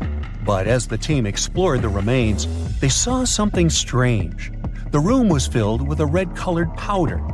Researchers knew that the color red was important to the Mayan people, but they didn't understand why the queen was buried with this unknown substance. They took a sample back with them for further analysis and discovered that the red powder was cinnabar, a very dangerous mineral. This powder, when inhaled, can cause severe health damage to a person. The team concluded that this could only be a trap for anyone trying to steal her riches. Talk about curses, huh? One thing that has always troubled researchers is the lack of evidence on the decline of this almighty empire. What could have been the cause of their demise? Was it a drought? Some disease? New research in 2017 did shed some light on this issue. Using data from a site called Ciabal, located southwest of Tikal, scientists analyzed radiocarbon data from ceramics and archaeological excavations to extract new information about the unexpected passing of this great civilization. The information shows that instead of a sudden collapse, the Mayans most likely fell in waves of social instability and political crises. These events are believed to have deteriorated Mayan city centers and began causing the dispersion of the Mayan population. So, what's your take on the end of this story? Researchers have found almost 1,000 previously hidden Maya settlements in the tropical lowlands of what is now northern Guatemala. They did it with LiDAR, light detection and ranging lasers, which they used to scan areas from the air. The region we're talking about is pretty vast. All those structures and buildings they saw over there stretch across about 650 square miles. And these spots were supposedly occupied thousands of years ago. It seems all these structures were pretty densely packed, so people lived close to each other. They had at least 417 ancient villages, towns, and cities where they could identify boundaries. These structures and buildings were actually a part of a state that looked like a kingdom. Some of these settlements were built as sports courts, civic, ceremonial, and religious centers, and residential homes.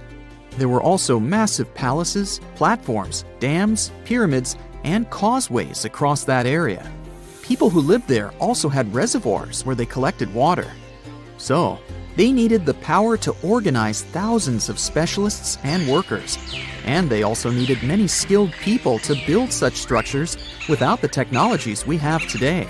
They needed lime producers, architects, mortar and quarry specialists, lithic technicians, those who took care of legal enforcement, and other important roles to establish the true community.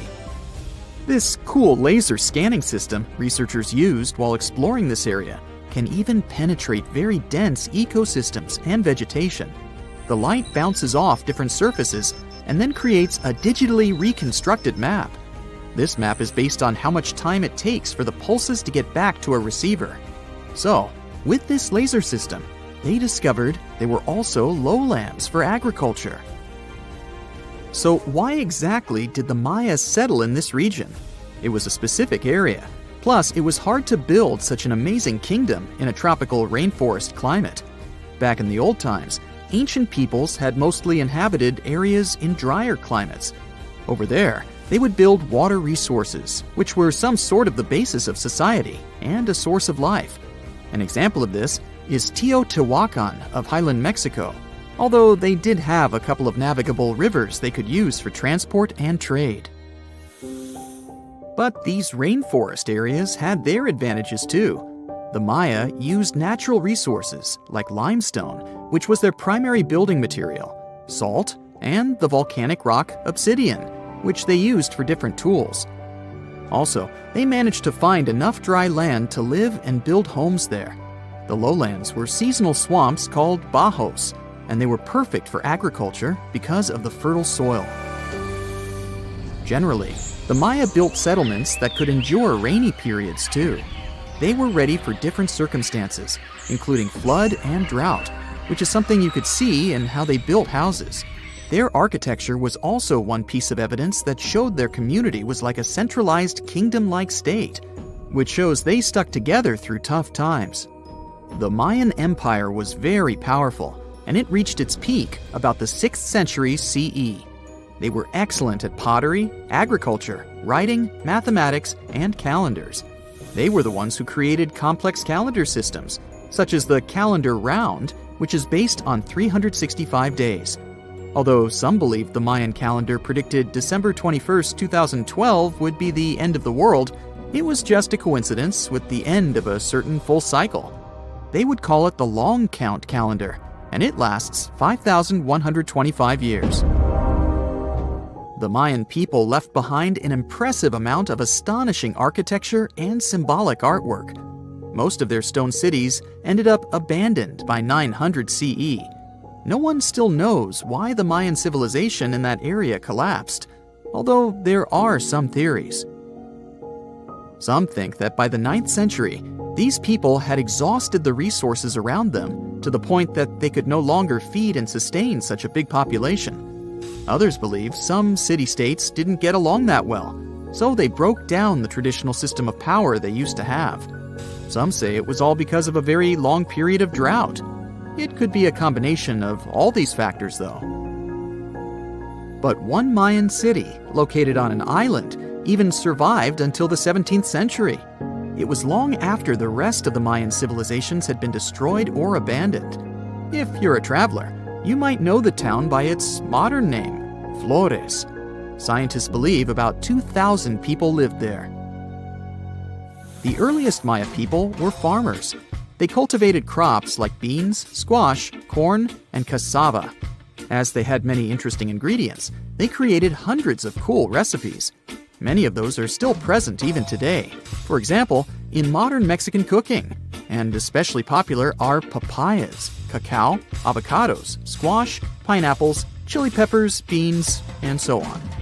Even though the Maya mostly practiced a kind of primitive type of slash-and-burn agriculture, there is also evidence of them using some more advanced farming methods, like terracing and irrigation. And they were big chocolate lovers.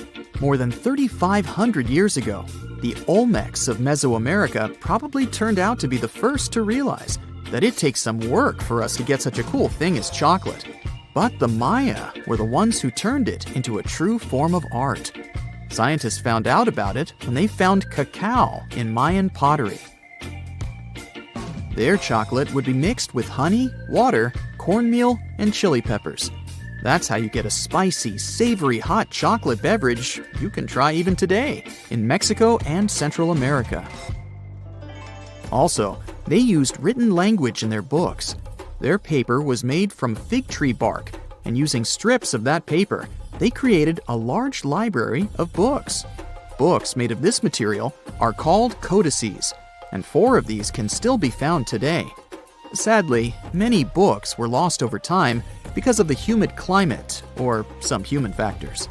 The classic Maya built a bunch of palaces and temples that had a stepped pyramid shape.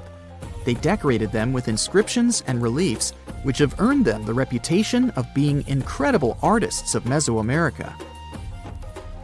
For the Mayans, flat foreheads were the most desirable thing on someone's face.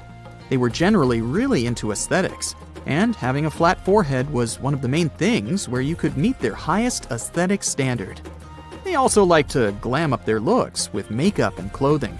Also, the Mayans were master tattoo artists.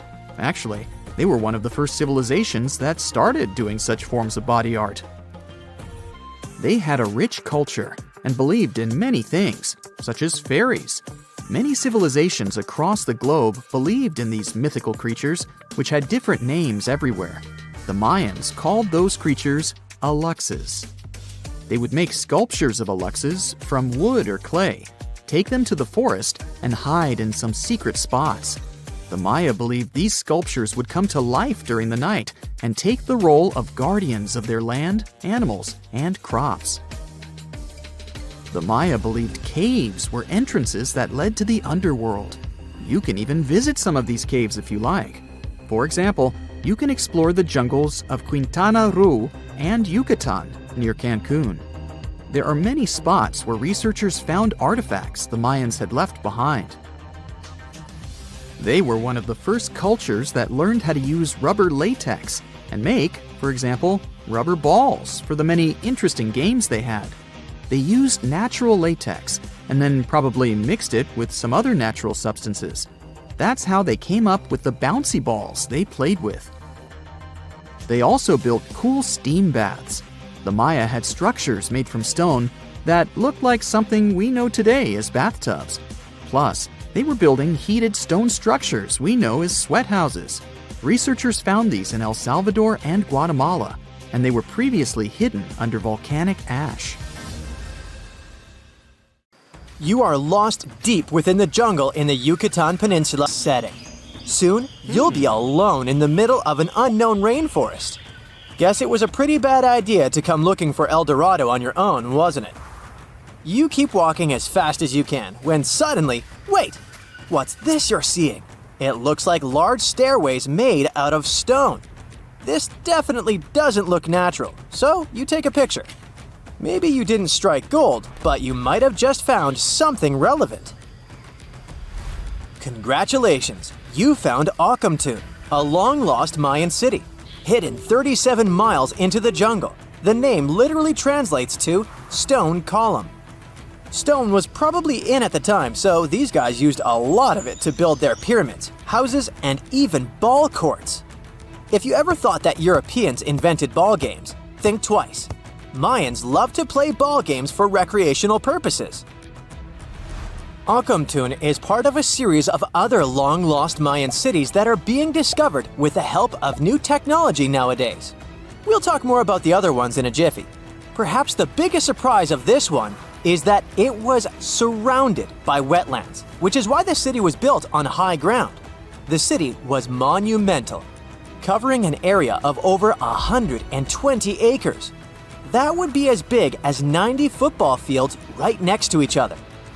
Scientists have found proof that Akamtun had pyramids of up to 49 feet high, and that it was likely an important social hub between 250 and 1000 CE. This is definitely a game changer. But lost Mayan cities began to be unearthed in the 19th century. Modern technologies, such as LiDAR imaging, help archaeologists see through dense canopies of the forests. This means that people don't really have to risk getting lost in the tropical jungle like you did at the beginning of this video. LiDAR works sort of like an X-ray. It sends out laser beams that can detect any signs of ruins or ancient constructions. According to space archaeologist Sarah Parchak, satellite imagery has been a key player in discovering ancient cities in South America, Egypt, and other places. Sarah herself spends most of her days scouring images for any signs of where there could have been cities long ago. She says that more often than not, what happens is that ruins are covered by vegetation, soil, or sand, which makes them super tricky to find. But thanks to these awesome tools, scientists also made the huge discovery of ancient Mayan causeways, which spread throughout old Mayan territories. I mean, take a look at these roadways. You'd expect to see ruins like this in places such as Portugal, England, or the United States. I'm talking about 130 feet wide roads painted white to help travelers journey through the nighttime. Scientists recently unearthed a 110-mile network of roads such as these, and they think this dates back to before the first registered Mayan highways we've known so far. These roadways, which sometimes ran over the swampy ground and were even elevated at times, are being called the world's first superhighways. Even if there is no registry of animal-powered vehicles, it's believed that the Maya used them to travel around a network of possible 964 settlements. They were built like a huge spiderweb, and from what archaeologists have gathered, this huge system of roads worked to connect a big system of economic and social interactions between Mayan cities. This completely debunks the traditional idea that the Mayan pre-classic period, which dates back to 2000 BCE, was made of small, tribal settlements. Imagine the manpower and engineering ability you need to muster to build something close to these white highways.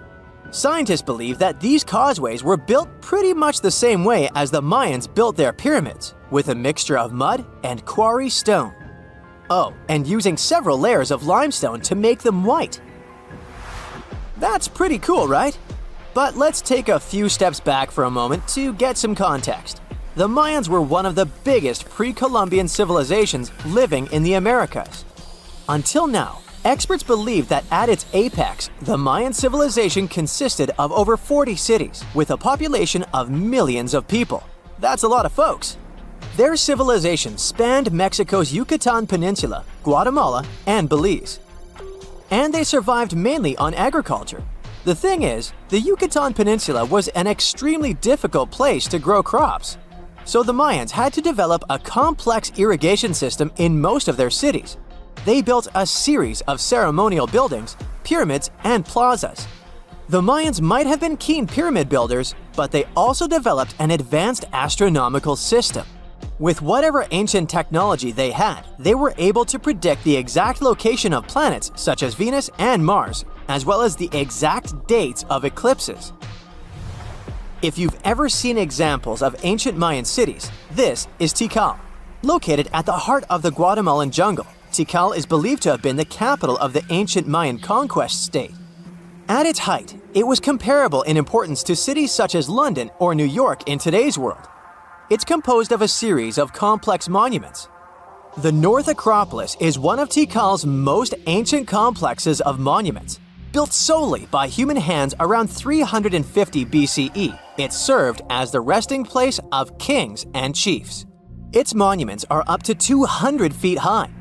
Back in the day, the step pyramid temples were painted a beautiful red. Mayans loved that color. Today, of course, you'll only see the limestone. Then there's Chichen Itza. It's got one of the best preserved pyramids on Earth to date. Located in Mexico's Yucatan state, this Mayan city is well over 1,500 years old.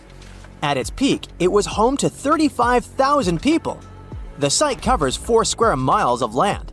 The highlight is El Castillo, a tremendous step-like temple standing 80 feet above ground. Its most peculiar feature is that it has 91 steps up each of its 4 sides, including the upper platform, which makes for 365 steps, the same number of days as the solar year. You can see that these folks were a pretty big deal, huh? That's why nobody can really understand what happened to them.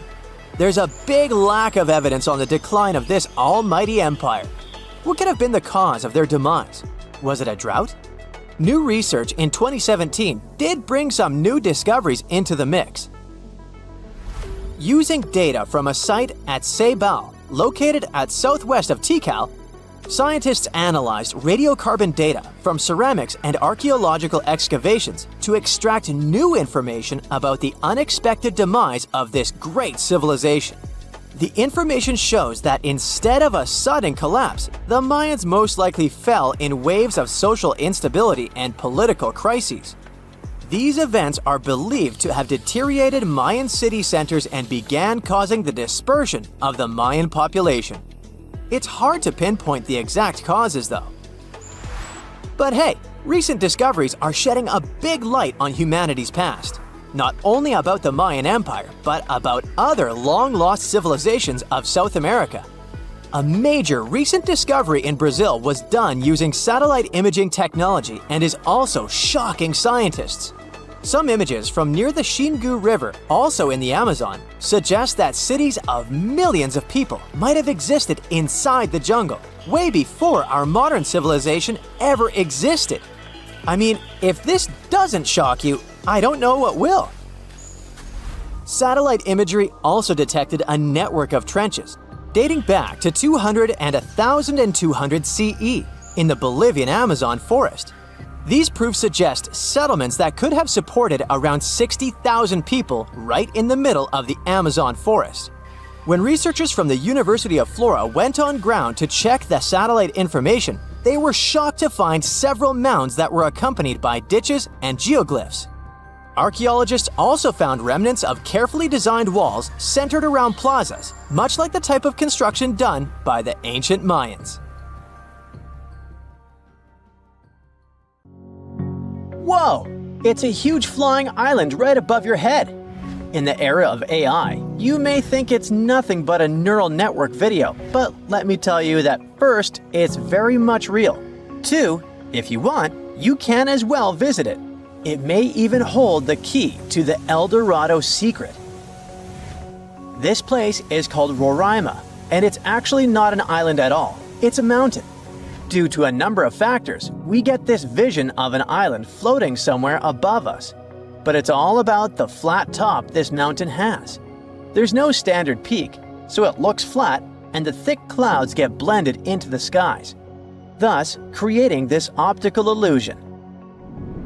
Despite the advancements in satellite technology and affordable air travel, there are still few places on Earth that feel truly uncharted. Like Mount Roraima is one of them. It's been around for almost 2 billion years, and it's one of the oldest formations on our planet. For comparison, dinosaurs appeared somewhere around 240 million years ago. Some scientists believe that this area used to be a part of the supercontinent called Gondwanaland. And back then, it wasn't yet a mountain. When the supercontinent split apart, the erosion created this magnificent tabletop mountain. But what's interesting about this place is not the age, but the fact that it still looks prehistoric. It's almost untouched. The reason for that is late exploration of this part of South America. By the way, we still discover new flora and fauna species living there every year. For a mountain, it's relatively short, only 9,220 feet. There are cities located at a higher pitch above sea level, say La Paz in Bolivia, whose elevation is 11,940 feet. So people could be living in the area of Mount Roraima too, despite its hard-to-get location. But there's a twist to it. The Pemon people are the original inhabitants of this region, and they have an incredibly rich tradition of myths. For instance, their mythology features deities that live on the Tepui, which are flat-topped mountains found in the grasslands. These mountains are considered sacred and are off-limits to the living since they're believed to be the dwelling places of ancestor spirits known as Mawari. So, there are traditions that restrict living in this area, but still, some sources claim that local communities do dwell there. But, obviously, modern problems lie not only in the spirits, but in very much limited job opportunities there. However, guided tours are actually available. So what will you see if you ever dare to visit this place?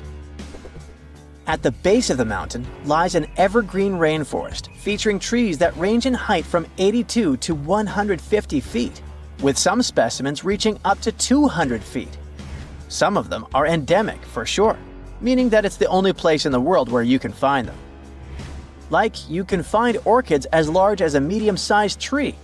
It's not a surprise because due to the remoteness of this place, species here may have followed a completely different evolutionary trail, unlike most of the flora and fauna on our planet. Next, you have all the chances to stumble upon a waterfall at the base of Roraima that's been flowing for millions of years. Fun fact, there are no rivers on Roraima summit, but the rainfall seeping through the porous rocks create this incredible view. All combined together make it look like some lost world, right? By the way, Sir Arthur Conan Doyle was inspired by Tepui, these tabletop mountains, when he was writing his The Lost World novel. Yep, it's not only Sherlock he was famous for. Among these natural wonders, Roraima stands out as the most accessible Tepui. There are more similar formations, but they're way less trek-friendly. Yeah, amongst other mountains, Roraima may be the easiest to get to, but still, it is very hard to get there, even taking into account all the modern technologies. So, how did the discovery happen? Hard to say for sure, but there is a theory backed up by official records. Back in the 16th century, here was this Sir Walter Raleigh. Look at his fancy collar and mustache. He was one of the most important people during the Elizabethan period. In 1594, he got to know about a great golden city near the Caroni River. That idea stuck in his mind. Maybe it was something like a get-rich-quick scheme for him. Anyways, 1 year later, he went to explore what is now Guyana and eastern Venezuela, and he described precisely Mount Roraima. On March 22, 1595, an English fleet led by Walter Raleigh showed up off the coast of Trinidad.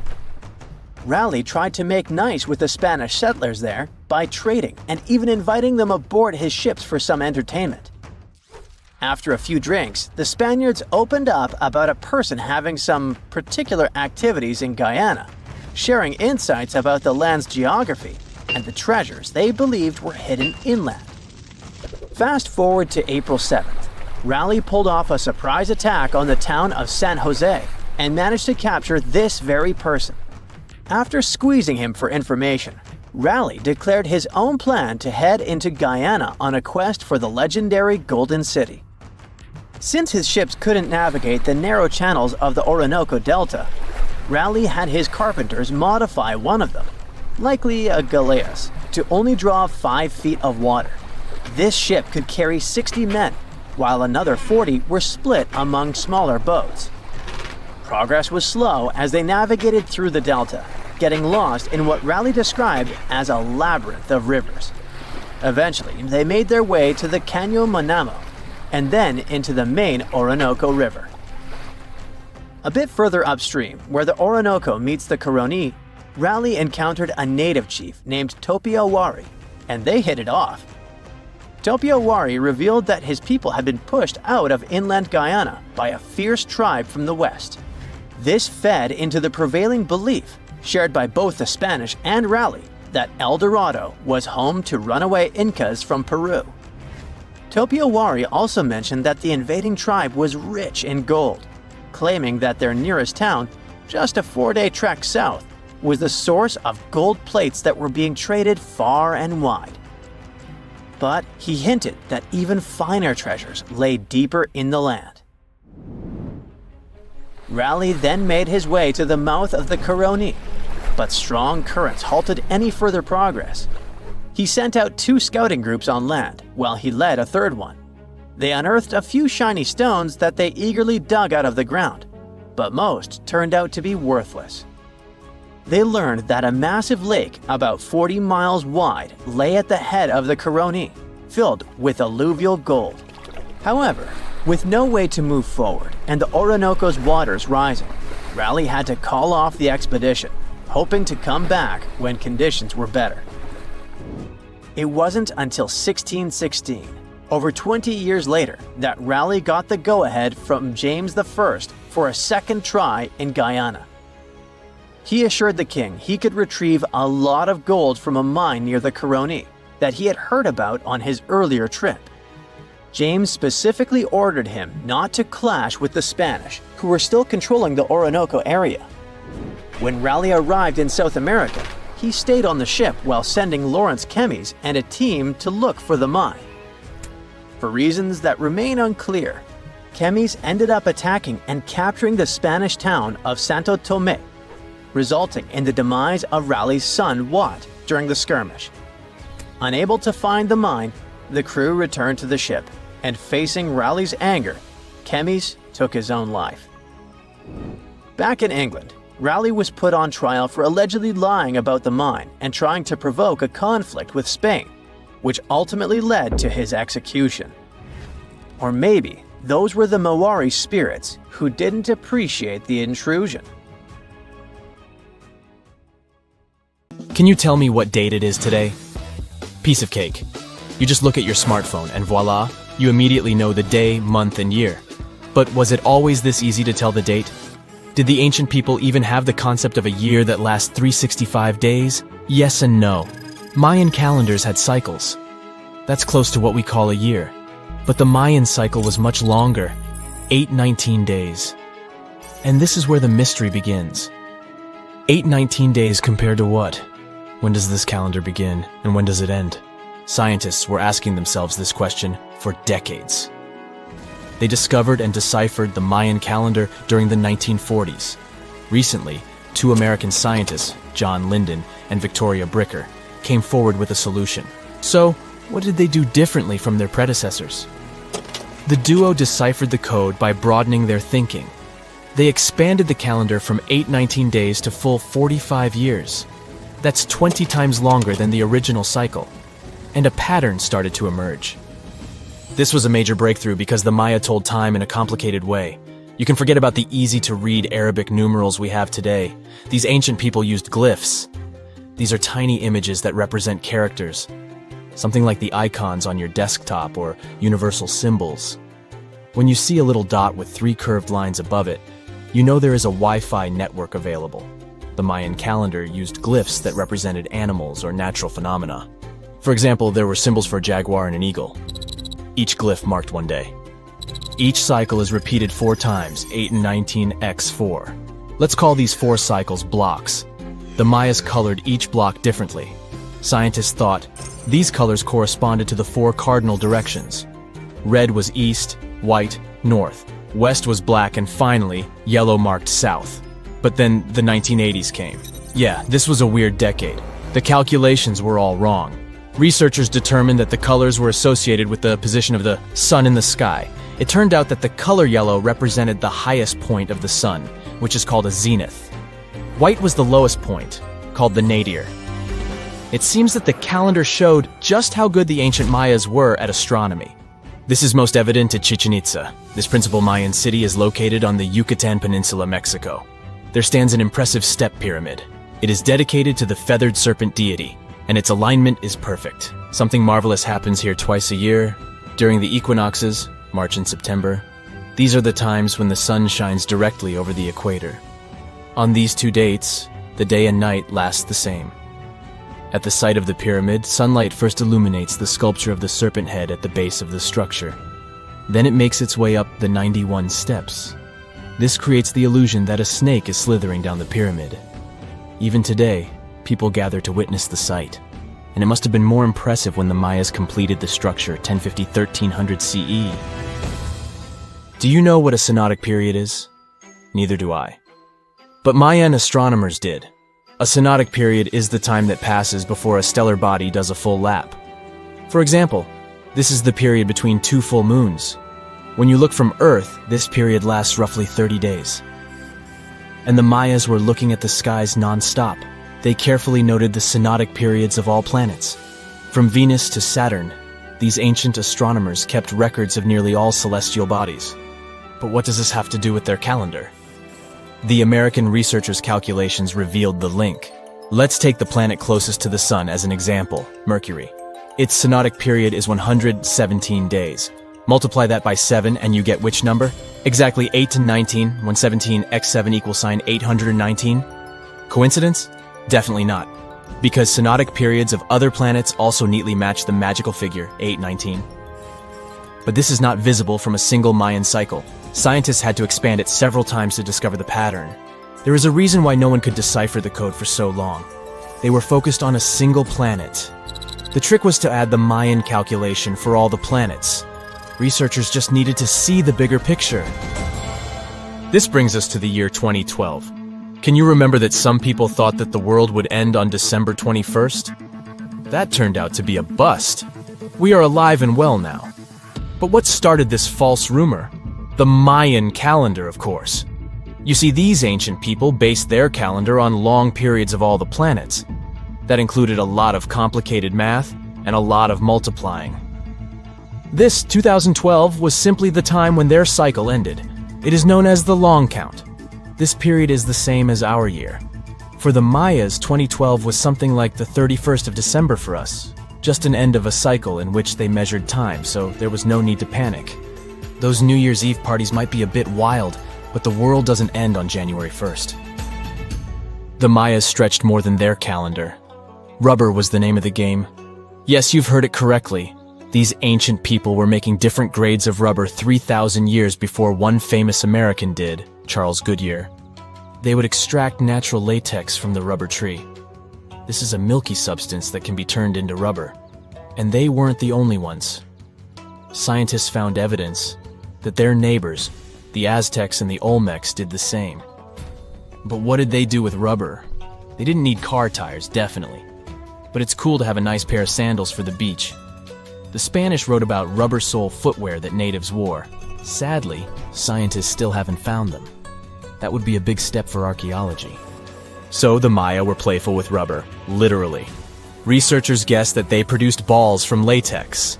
These were bouncy and ranged in size from a softball to a soccer ball. A typical Mayan ball game, pits, involved 2 hoops. You must be thinking basketball, but not quite. The hoops were set on walls, 23 feet high. Compare that to the NBA standard of 10 feet. And the hoop was the other way around. There is also a sweet side to the story of the Mayas. These ancient people enjoyed chocolate. In fact, the modern word chocolate probably comes from their language, Xocolatl. This meant bitter water. Okay, you get the bitter part, but why water? The Mayas didn't produce chocolate in the form we know it today. They didn't make bars of chocolate, they drank it. Smashed cocoa beans made for excellent drinks. The Mayas perfected the mixture over time and even added spices. Anyone up for a fiery chocolate drink with stew peppers and cornmeal? Who knows, maybe this beverage actually tasted well. Cocoa beans were sacred and used as a currency.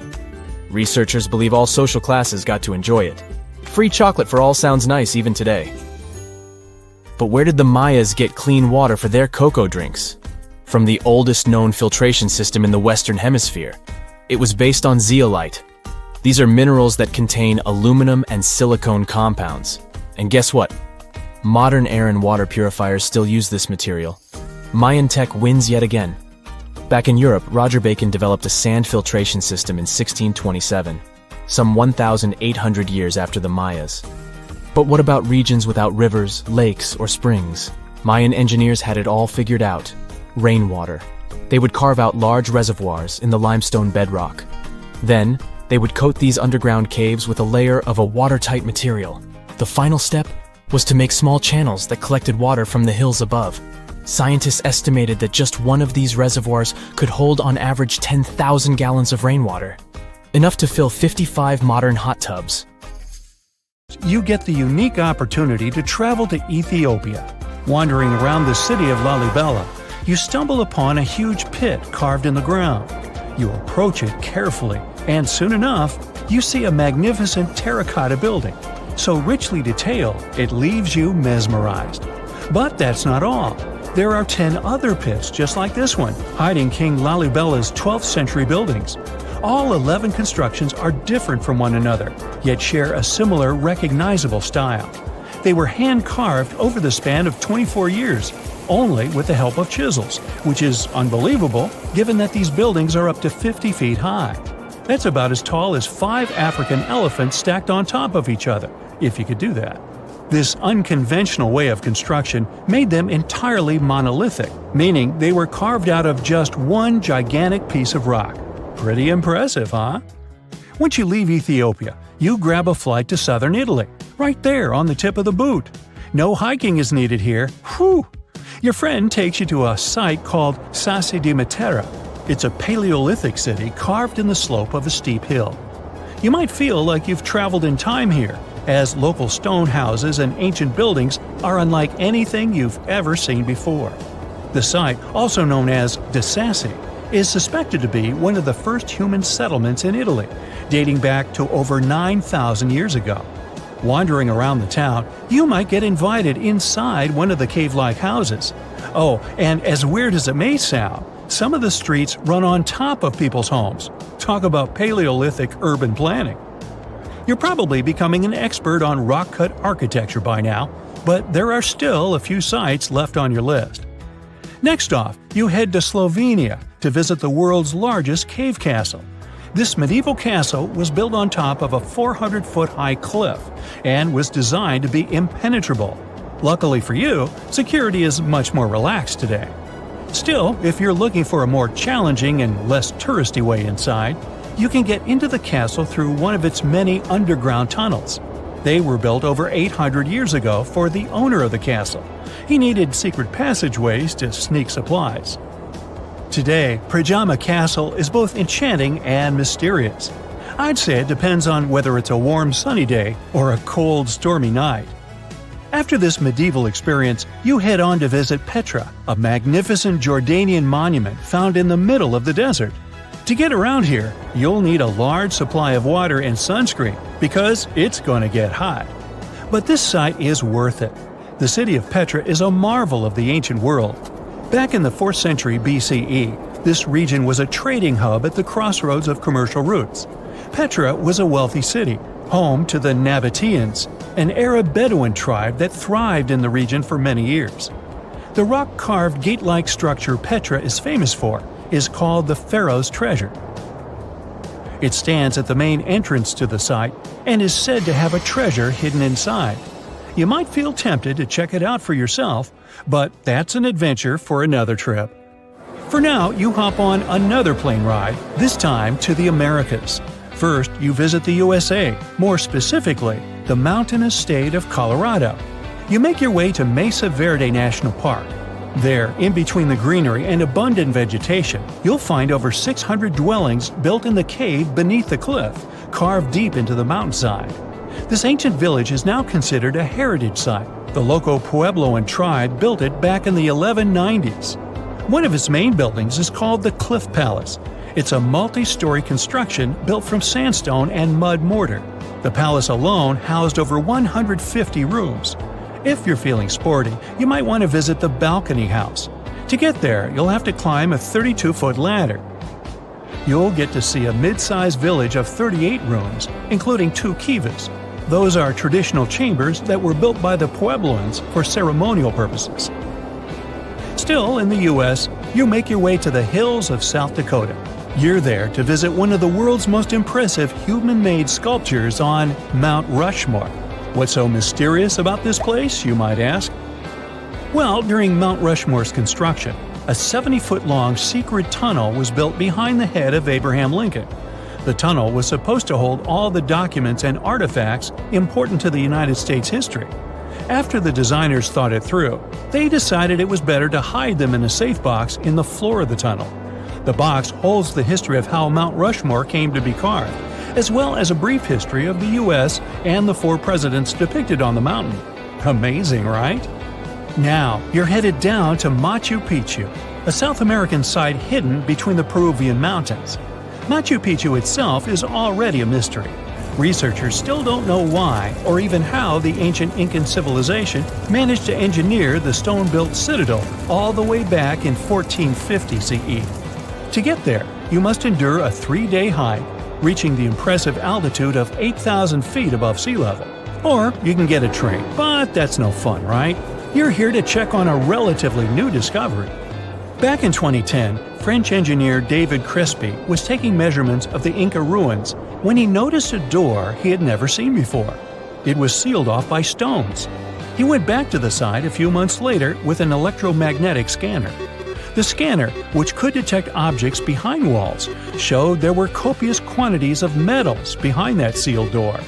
The researcher contacted the Peruvian authorities requesting to remove the rocks, but they didn't authorize it. As of today, the door is still locked. Whew, this trip was long, wasn't it? Make sure to get some rest, Indiana Jones.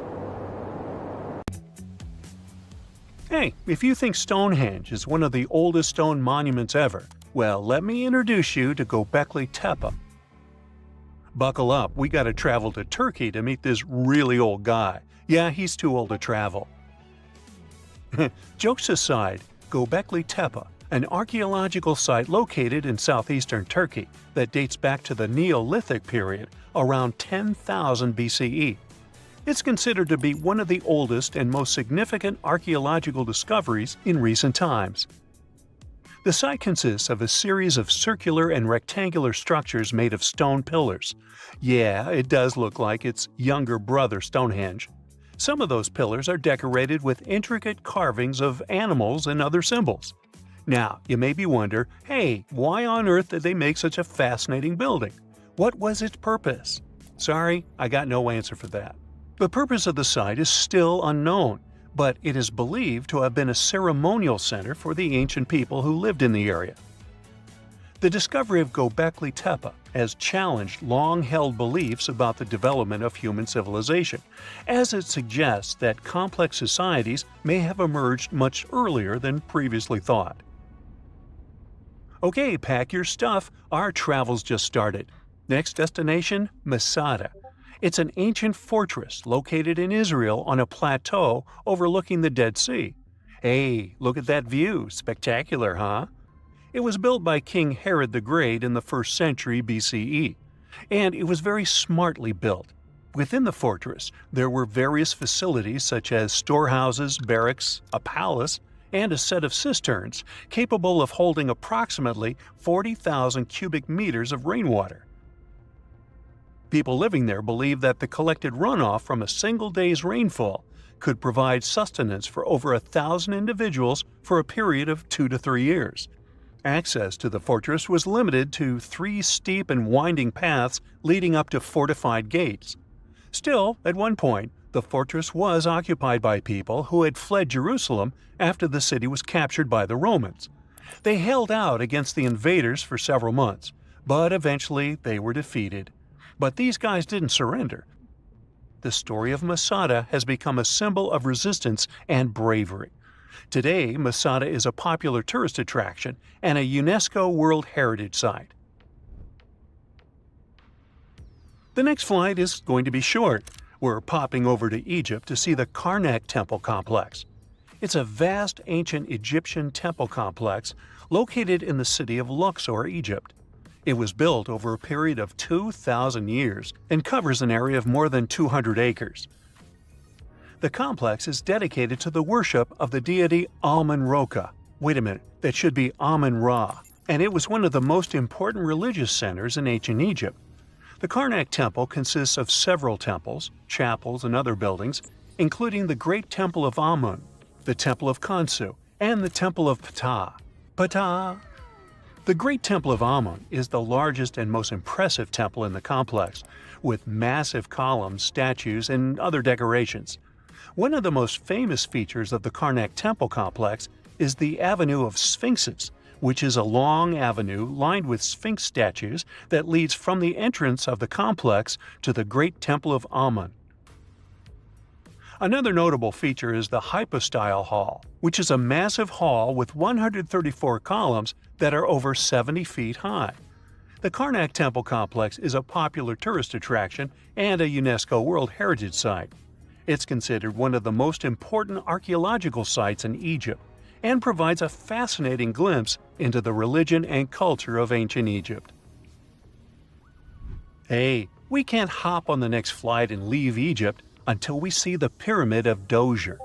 It has another name, by the way. It's also known as the Step Pyramid.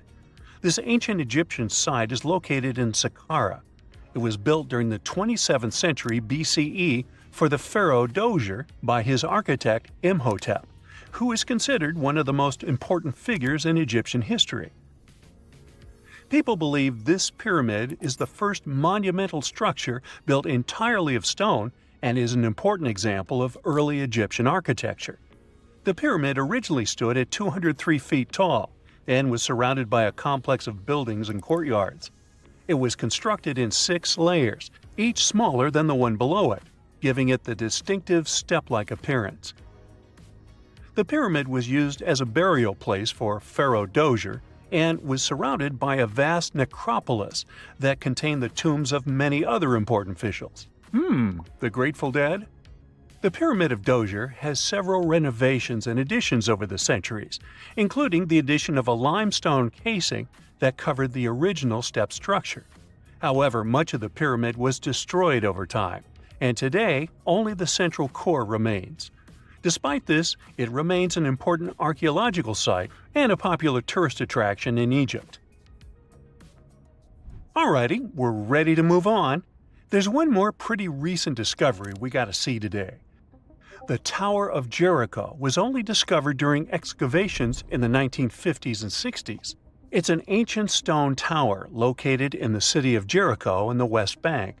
Just like Göbekli Tepe, this one is believed to be one of the oldest stone structures in the world, dating back to approximately 8000 BCE. The tower stands at over 28 feet tall. It's made up of 2 main sections, an inner tower and an outer tower, which are connected by a series of stairs. The purpose of the Tower of Jericho is not entirely clear, but it is believed to have served as a defensive structure or a watchtower. It may have also had religious significance, as it was located near a sacred spring. The Tower of Jericho is a significant archaeological site and has provided valuable insights into the early history of human civilization. It's open to visitors and is a popular destination for tourists interested in ancient history. Now, this ancient site even got attention from Netflix, and they made a movie where the action takes place in Mohenjo-Daro. This site was a major center of the Indus Valley civilization in present-day Pakistan. Mohenjo-Daro was one of the largest cities of the ancient world, with a population estimated to have been around 40,000 in its peak. Trust me, that must have been a crazy megalopolis back then. The city was notable for its advanced urban planning, with sophisticated drainage and sanitation systems, and its impressive architecture, including the Great Bath and the Granary. Mohenjo-Daro was abandoned around 1900 BCE, and its ruins were only rediscovered in the 1920s. Today, it is a UNESCO World Heritage Site and an important archaeological site for the study of ancient South Asian civilization. We're heading to a teeny-tiny country that has quite an impressive history. Welcome to Malta. The Xigantia Temples are a Neolithic site located on the Mediterranean island of Gozo. They're probably one of the oldest freestanding structures in the world, dating back to around 3600 to 3200 BCE. The temples consist of 2 megalithic structures, each with multiple rooms and altars.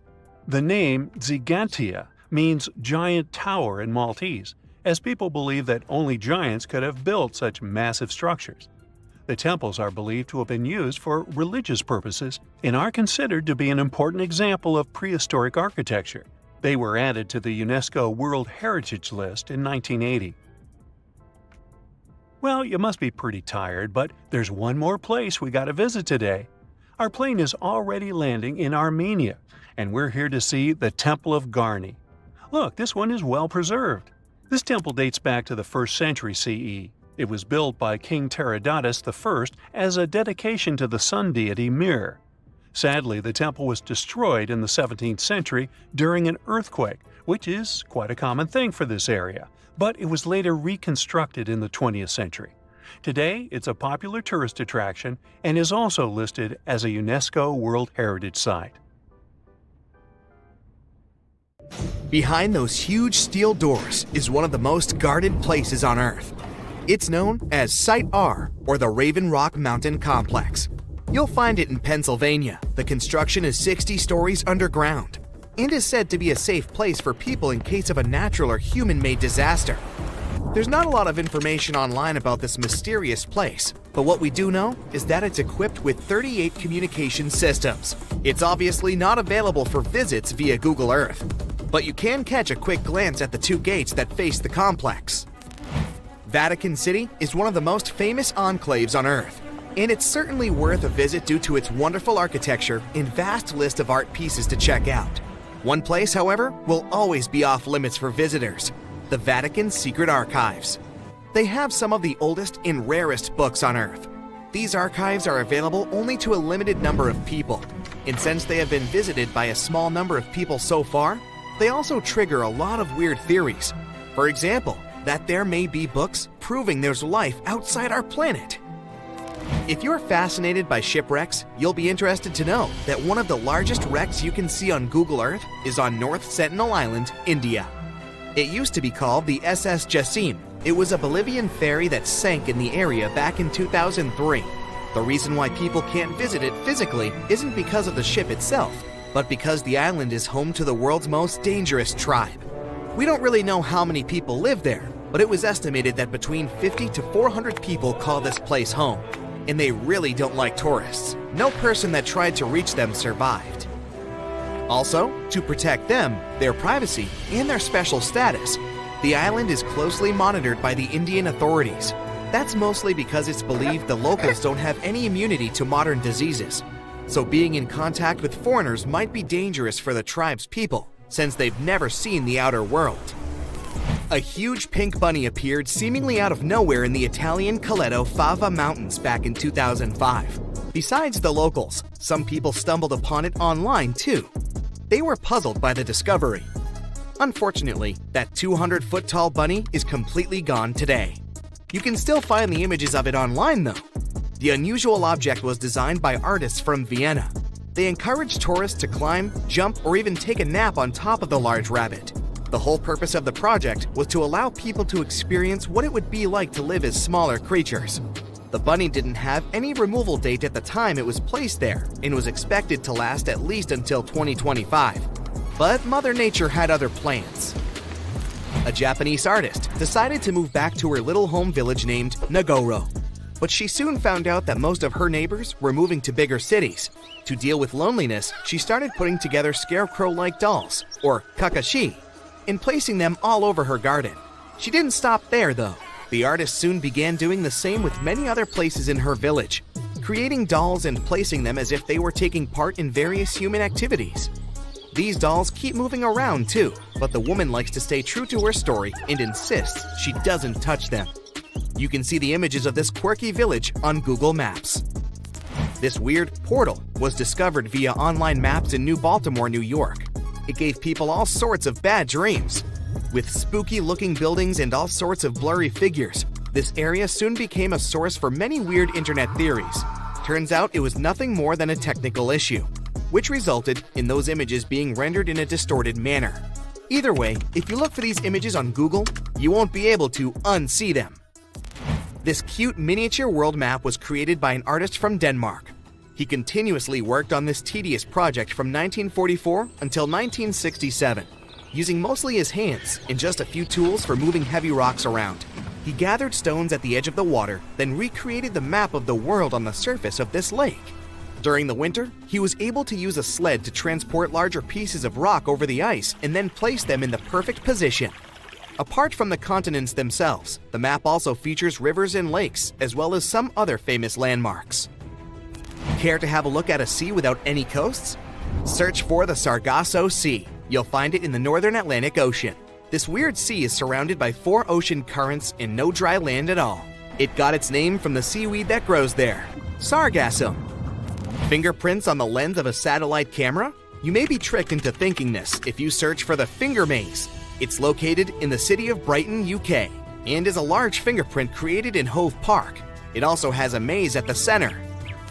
It can be really hard and time-consuming to look for wild animals on Google Earth, but the Geo browser does have a nice feature that can help if you're eager to see hippos and flamingos in their natural habitat. Try Googling animals from above and start scrolling through these images. This unique feature can take you from Kenya to Namibia and even all the way to Antarctica, where you can see emperor penguins. There are some places on Google Maps that, for specific reasons, aren't available for the online public, like the Royal Palace in Amsterdam.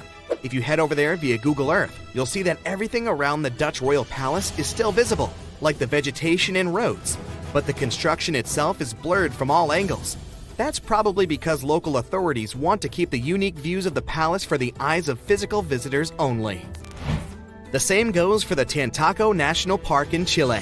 This one is a privately owned nature reserve that can only be seen on Google Maps from a distance. Once you reach a certain point, the zoom feature stops working. Some people say that since it's a nature preserve, it may be home to some endangered species, and extreme measures are taken for their protection. You know how a certain brand of fried chicken has a certain kernel on their logo? Yeah, you won't see any of these logos in high resolution on Google Maps. That's because the online map uses specific algorithms to detect people's faces and blur them out. As you can see, it's not always really that accurate. It's called Snake Island, and the Brazilian authorities prohibit people from visiting it. For good reason. You'll find the island near the city of Sao Paulo in Brazil. It's said to be home to over 4,000 snakes. Some of the most venomous types of reptiles on Earth call this place home. If that's not creepy enough, how about that some of them are so dangerous that a small drop of their venom can permanently damage the human skin? You can see the shape of the island on Google Earth, but the more you zoom in, the blurrier it becomes. Here's another cool thing you can do on Google Earth: time travel. Well, at least sort of. You won't be able to travel back in time and tell yourself to study more for that tricky exam, but you can see certain historical images of places you like. You can check if this feature works by looking at the upper left corner of the screen. If you can see a small icon with a clock, it may allow you to scroll some years back. But you can also see how sunlight affects Earth if you turn on the sunlight feature. If you walk through this small stone doorway in Hierapolis, Turkey, you might never come back alive. Back in ancient times, people thought it was some sort of portal to the underworld. Romans would go in carrying perfectly healthy bulls, but after a few minutes, they would watch these animals collapse as if hit by some mysterious force. But what's even weirder is that nothing happened to people. They could walk in and out just fine. Now, recent studies might have an answer for these eerie happenings, and it all has to do with people's heights. The gate, known as Plutonium, named after Pluto, the deity of the underworld, is a stone doorway leading to a small 32-square-foot cave. But the real danger is what is going on beneath it. Hierapolis is a super active geological area, and there's a big crack under the city that constantly emits volcanic carbon dioxide, which comes up as a visible mist. During the day, the sun dissipates the gas. At night, the gas forms some kind of a carbon dioxide lake on the sheltered arena floor. At dawn, you need to get out of there before it's too late. This whole place can turn particularly life-threatening right before the sun rises, when the carbon dioxide concentration, about 15 inches above the arena floor, reaches 35%. That means birds, bulls, and even humans can suffocate and pass away in just a couple of minutes. But there is a scientific reason that explains how Romans could get out of there unharmed. The carbon dioxide concentration drops quickly with height, so animals perished while their handlers, being taller and standing up, could walk out and breathe safely. Most people can't stay inside the Bagarn Fort after sunset. This 16th century fort, located about 146 miles from Delhi, is known as one of the most haunted places in India. During the day, the area is bustling with visitors who can walk through the main gate of this once grand fort city and check out the ruins of temples and palaces. But they will also see this big sign at the gate that dramatically warns everybody that all access is strictly forbidden after dark. That's probably because at night, according to locals, women can be heard screaming and crying in that place, along with the sounds of bangles breaking and strange music. Others have reported seeing shadowy figures and flashing lights among the ruins, or even smelling a strange perfume floating around. Yawata no Yabushirasu is one of Japan's most restricted forests, located in Ichikawa. The forest itself is a small area, covering just a little more than 40 square yards, and it is mostly a thick patch of mosu bamboo. Its location next to a parking lot and modern buildings makes it seem less intimidating, but don't be mistaken by its appearance. Since at least the 19th century, people have said that anyone who enters this forest is bound to disappear and never be seen again. So, as soon as you arrive, a sign near the forest tells you about its history and the curse believed to be linked to it. Some rumors suggest the creepy presence of an ancient samurai lord walking around. Other legends say that the forest hides a bottomless pit filled with poisonous gas.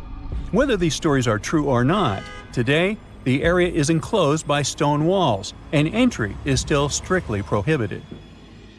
In a valley called the Dark Entry Forest in Connecticut, you will find Dudleytown, but you definitely shouldn't go inside.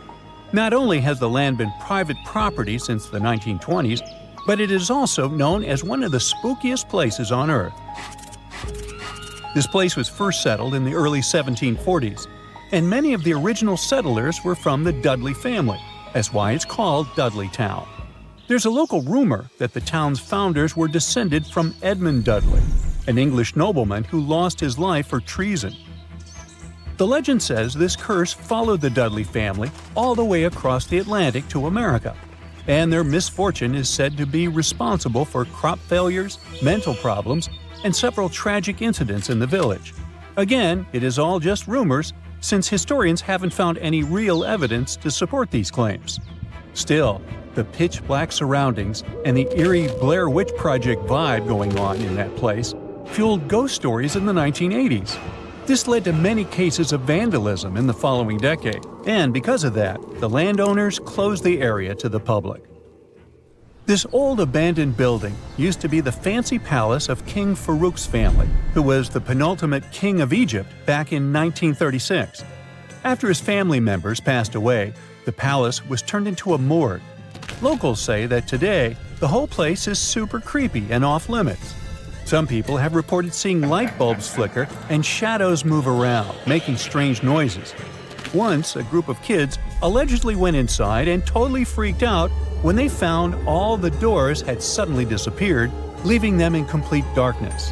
They had no choice but to start screaming for help. This Hawaiian island has been off-limits to people for over a century. It's called Ni'iau and is the smallest inhabited island in Hawaii, covering around 69.5 square miles. It has around 84 residents. The island doesn't have cell phone service, paved roads, or power lines, just solar panels for electricity. A single family has privately owned the island since 1864, when a Scottish farmer bought it for $10,000, which would be around $250,000 today. The island has stayed in the family, passing down to its descendants, the Robinsons. They have kept it private ever since, so access is highly restricted and basically by invitation only. The Erdstall tunnels are a network of about 2,000 mysterious underground passageways mainly found in Central Europe, especially in Austria and Bavaria. These tunnels are usually narrow and cramped, often just wide enough for one person to squeeze through at a time, and they are believed to date back to the Middle Ages, as far back as the 12th century. What's really puzzling about these tunnels is their purpose. Despite a lot of research, nobody really knows why they were built. There is a theory that they were used for storage, but since many of them are below the water line and occasionally get filled with water, that doesn't seem very practical. These tunnels have very light, almost claustrophobic sections and sudden drops, which doesn't seem practical for other straightforward uses like escape routes, hiding places, or even spiritual purposes. To make things even more mysterious, there is a complete lack of artifacts, which makes it even harder for researchers to figure out what these tunnels were really for. Since 2019, adventurous people can get arrested if they try to climb this rock. Uluru, also known as Ayers Rock, has been off-limits because it is now considered a sacred site for local communities. But the fact that it is also extremely dangerous probably played a big role in the decision to close it off to visitors. This rock is 1,142 feet high, which is about the height of an 80-story building. The climb to the summit can be very slippery, and high temperatures, which can hit 116 degrees Fahrenheit in the summer, have led to people passing away from dehydration and heat-related issues. Something even creepier happens at the top of the rock right after storms. When it rains, small tadpole-like crustaceans called shield shrimp hatch in temporary waterholes and rock pools on top of Uluru. These extraterrestrial-looking creatures are about 3 inches long, and they spread their super-resilient eggs everywhere. When enough summer rain comes, they hatch and go wild, feeding on microorganisms and bacteria in the water. How these strange creatures end up in the fleeting pools on top of Uluru is still unclear, but the most likely explanation is that their eggs might travel there with the wind. If you're a fan of Dr. Pimple Popper, you're probably freaking out right now, itching to squeeze out every little blackhead from those lip contours. But this is actually a hill formation that you can find in Garb, Sudan. Knowing that perhaps makes it all the more creepy because it looks like the crack in the middle is swallowing up everything around it.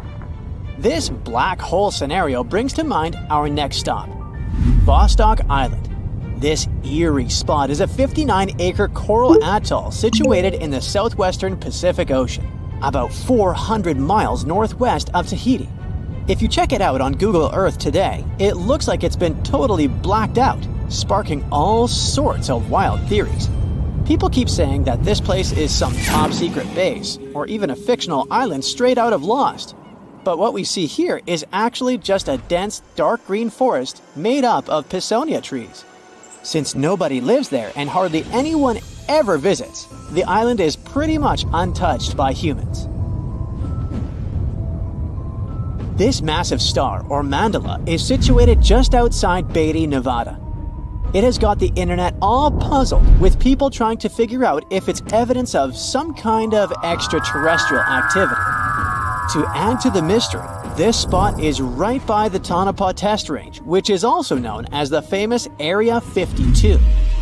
Despite its creepiness, it's probably just one of the thousands of crop circles that gained fame after Google Earth came along. This spiral formation right here is also located in Nevada, and it definitely looks like another chilling crop circle. But things get even stranger if you use the Street View option.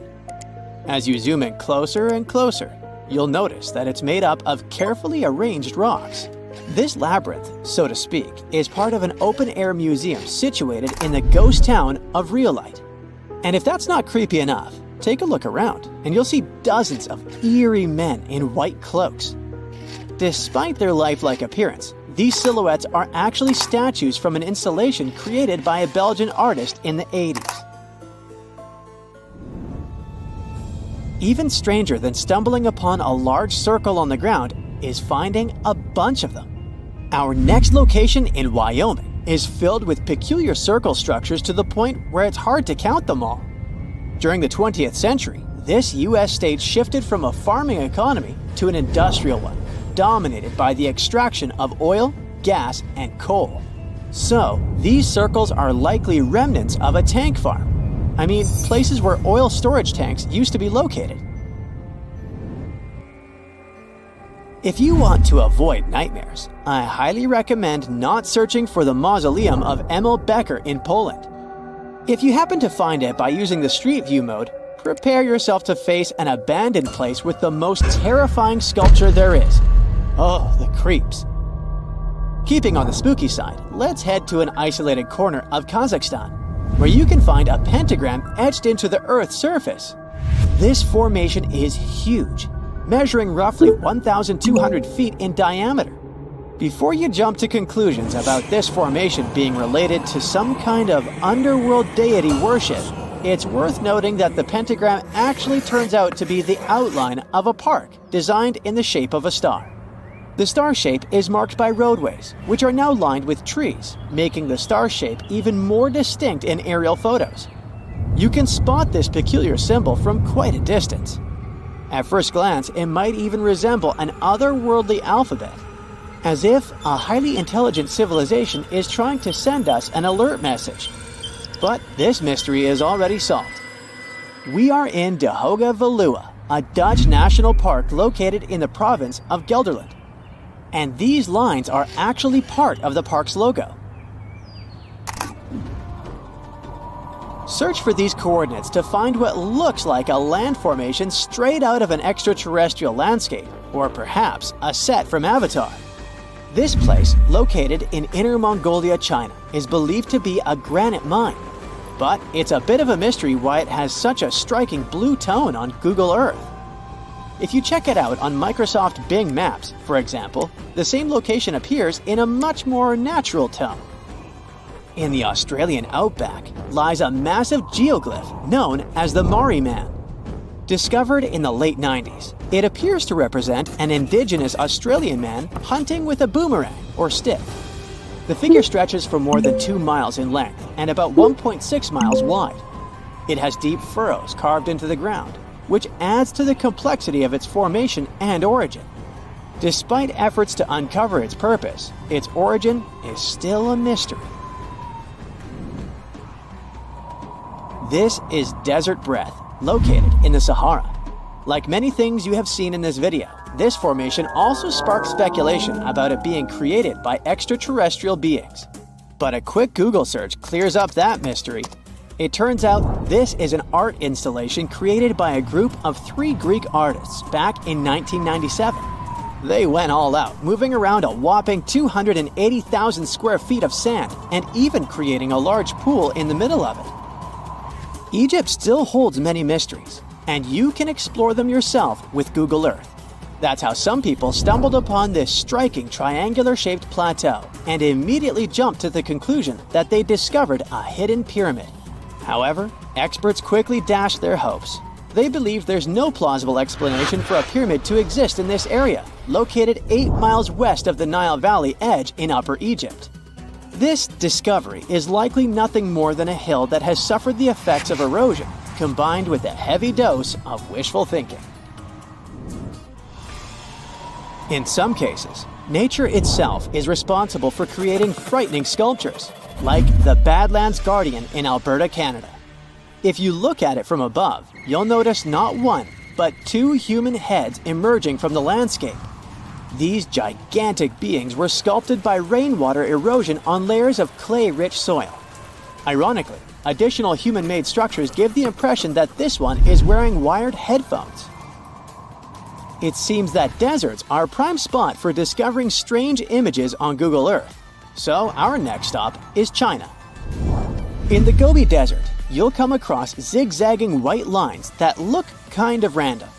The first challenge for armchair experts was figuring out what these structures were made of, as it's hard to tell if they're painted on or dug into the landscape. There's still a lot of speculation about it on the internet. But the most plausible explanation is that this structure is used for calibrating satellites. This way, satellite cameras can focus on these large grids to orient themselves in space. Check out this intact plane that seems to have sunk beneath the ocean off the coast of Crooked Island, Bahamas. Some viral videos claim it's a crashed plane belonging to the infamous Pablo Escobar. The truth is that something lying on the bottom of the ocean can't be that visible, so it's more likely that it's a plane that was actually flying when Google captured these images. However, there is a strong belief that Pablo Escobar did have a plane that crashed nearby, but it was in another part of the Bahamas known as Norman's Cay. You can still spot it in shallow turquoise waters. Just search for Norman's Cay sunken plane, and there it is. If you're convinced that extraterrestrials are already among us, then go ahead and type in these coordinates on Google Earth.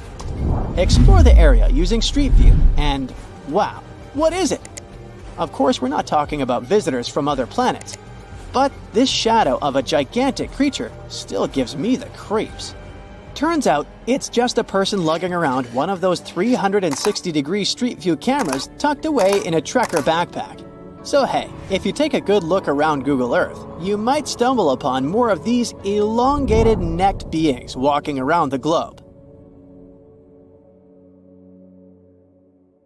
You hear the word Paris, and a picture of the Eiffel Tower comes straight into your mind, or croissants. Or maybe you imagine going on a romantic stroll in the city of love, or croissants. But not many know that right below the bustling city of Paris, there is a series of underground passages, the catacombs. They're home to the remains of more than 6 million people. Whoa! But it wasn't always like that. Paris used to be a vast swamp. It was because most of the city was submerged in water at one time. Due to this, once the areas rose to the surface, the ground became rich in minerals, the most important being limestone. To extract it and use it to develop Paris, underground mines were dug up somewhere around the 14th century. They were dug horizontally to prevent collapse and to deal with the weight of the ceiling. Most of these mines were set up on the right side of the River Seine. Soon, Paris started expanding beyond its old city walls. Here's where it got tricky. The city started building on top of the land where they had dug all those tunnels. This caused some big problems, like the ground collapsing. In 1774, one of the roads in the suburbs collapsed about 100 feet into the ground. Due to rising safety concerns, officials decided to abandon the mines. The quarries were checked, and the tunnels were renovated to avoid future disasters. The bones ended up in the tunnels because of another major problem Paris faced a few years later. The growing population of the city caused an increase in the number of bodies. Cemeteries became overcrowded, and the city was actually so bad that at one point, bodies could not be taken care of properly. They started to rot and spread harmful bacteria. So, those who were in charge of Paris got an idea. They picked a new spot that was like a secret hideout for bones, one of the old mines. The process of moving the bones from cemeteries to the tunnel started in the late 1780s. They began with the biggest cemetery in Paris, the Saint-Innocent Cemetery. They didn't want to scare people, so they moved the bones at night. The remains went into two big holes in the ground and then got stacked in the tunnels by the quarry workers. They continued moving the bones until Paris developed into a city in the 1860s. The official name given to the collection of mines turned cemetery was the Paris Municipal Ossuary. But this name never became popular, and the tunnels instead became known as the catacombs. While the bones were still being added to the collection, the officials saw fit to open the place for public viewing in the year 1809. Tourists had to make a prior appointment and sign a guest book. As time passed, famous people started visiting, including the future King Charles X, Austrian Emperor Francis I, and Napoleon III. Of course, the rules for visiting have been changing over time, but now the catacombs, also known as the Ossuary of Derinkuyu, have become a famous tourist spot. Around 5 million people come to explore it every year. What drives them? Well, in addition to the creepy but rich history, the catacombs are also considered one of the most haunted places on Earth, and there are several unsolved mysteries surrounding them. Some years back, a camcorder was discovered in the catacombs with a bit of footage. ABC Family showed the video in their documentary. In the clip, you can see a man very deep inside the catacombs, exploring alone. The video is from his point of view, and he sees something strange. He runs away terrified and eventually drops his camera. What happened to this man is still unknown. He was never found or identified. There are also reports of people getting lost in the catacombs, the most famous being a doorkeeper who got lost in 1793. His body was found 11 years later near an exit. How he passed away remains a mystery.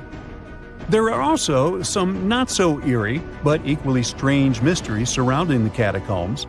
There are people who like exploring the tunnels on their own. They're known as cataphiles. These people go into the quarries that have been abandoned to the public and long forgotten. Some explorers discovered secret water pools in the abandoned areas, and people would go to take a dip there. In 2004, police patrolling an unexplored area came across a 5,300 square foot cavern with a movie theater. There was a screen, projection equipment, some classic movies, and even chairs. There was also a restaurant-like setting nearby, 3 telephone lines, and, well, electricity, which hinted that a group of people had been living there or regularly visiting. But when the police came back 3 days later with experts to find the source of the electricity, they found that the wire had been cut off. Only a note was left behind: "Do not try to find us." Such enthusiasts existed in the past, too. Once, a Parisian farmer did the same and came across button mushrooms growing in the catacombs. He saw an opportunity to make easy money, and he actually created mushroom farms in the tunnels. He even got official permission for it, By 1950, 100 farmers had been working inside growing mushrooms. There's also a scary legend about the catacombs that some people believe in. According to it, at midnight, unexplainable voices can be heard in the catacombs. They try to convince people to go further inside the catacombs until they can't find their way out. There's no strong evidence whether this story is true or not, but thinking about it is still scary. Due to safety issues, today only a small part of the catacombs can be legally toured by the public, less than 2 miles, while the catacombs go on for 200 miles. And still, the tour is an hour long, and it perfectly captures what's worth seeing. Solo traveling is extremely dangerous, as there is the possibility of getting lost. No thanks. In 2017, 2 teenagers entered the system through a secret passage. They were found 3 days later and had to be treated for hypothermia. The tunnels, damp and old, have an average temperature of 59 degrees Fahrenheit. Keep in mind that the entrance alone is uncomfortable enough to turn some people away. To get inside, you have to go down a winding staircase that takes you a little more than 65 feet below the surface. In the beginning, you find yourself in a well-lit room filled with interesting information and displays. But as you move forward, the place gets eerily silent. You pass through a creepy entrance that boldly declares this in French, which when translated English is something like, "Stop, this is the Empire of Doom." It's not exactly a warm welcome, and that's because the Paris catacombs are known for their haunted reputation. As you move deeper, the sounds of the world above fade away, and soon you are surrounded by the silence of the earth below. The bones themselves are placed strategically, almost in artistic patterns. This was the idea of a man who was once in charge of the place. He turned the bones into a kind of underground museum with cool structures like columns, plaques, altars, and even some weirdly shaped forms that some people consider art. Popular all year round, the catacombs become particularly loaded around Halloween. People organize special parties or events near the place too. But the most bizarre thing was offered by the catacombs themselves through Airbnb. The famous rental service allowed 2 guests to sleep in the catacombs. They were offered a bed for Halloween night and breakfast. Upon checking in, they were told tales and the history of the catacombs. This way, they went to bed fully aware of the fact that they were sleeping among the remains of 6 million people. Yes, it remains to be seen. Rekat structure is a giant formation in the Sahara that looks exactly like a giant bullseye. It's so wide that you can see it from space. Even the CIA got interested in it. In 1965, they planned a flyover looking for geomagnetic anomalies. The findings are still classified. Perhaps the theories are true, and this place is truly the lost city of Atlantis. Now, Atlantis supposedly sank beneath the waves, but recent discoveries are pointing us in a different direction. This is an ancient story that goes far back in time, and Plato was the first to mention it. The place had loads of greenery and a curious structure. 3 concentric circles of land surrounding 2 circles of water. 2 key quotes from Plato's writing suggest that Atlantis might not have been a typical island in the middle of the ocean. Plus, Atlantis had a major influence from Africa and Europe, challenging the idea of it being in the Atlantic. It turns out that the Eye of the Sahara and Atlantis look alike. When astronauts saw the Eye of Sahara from above, they initially suspected a meteorite impact crater, but the rings of the structure matched the layout described of Atlantis. More importantly, the Sahara wasn't always a desert. It turned from a tropical region into a desert around 11,000 years ago. Researchers found evidence of a massive river called the Tamarasset that could have sustained a community. This river flowed toward the Rekat structure, aligning with Plato's description. The Trans-Saharan Seaway ran through the Sahara 50 to 100 million years ago. The sea allegedly destroyed Atlantis around 11,500 years ago, likely due to a rapid rise in sea level caused by the end of the Ice Age. NASA's worldview imagery shows patterns consistent with this theory. Those concentric rings might be a key to unlocking the secrets of our planet's evolution over millions of years. They're shaped by erosion on resilient rock layers, creating a spooky pattern of ridges and troughs. The central peak stands proud at 1,300 feet. The central part has undergone a significant erosion makeover, revealing a circular structure with a raised peak. Unlike impact craters, the Eye of the Sahara flaunts a striking balance and symmetry. Some say it results from rock uplift, sculpted by wind and water. Others think it's an ancient anticline, eroded to reveal its concentric glory. Then there's a salt diapir theory, suggesting that salt's buoyancy sculpted this beauty. Dating techniques have proved that it formed 541 to 252 million years ago, give or take a million or two. Ancient tools are scattered around the outer rings of the structure near riverbeds. Some older stone tools have also been spotted in the same areas. And still, even though some spear points from the Neolithic period have been found, there aren't many signs that people were living there back then. The area seems to have been used for short-term activities like hunting and making tools. There are other unearthly mysteries that haunt our world. One such enigma is in Norway, the ominous Hessdalen light phenomenon, also known as the Valley of Lights, leaves scientists confused. This valley is 10 miles wide. It's quite isolated, but a peculiar blue box sits high on the hillside, equipped with cameras scanning the valley.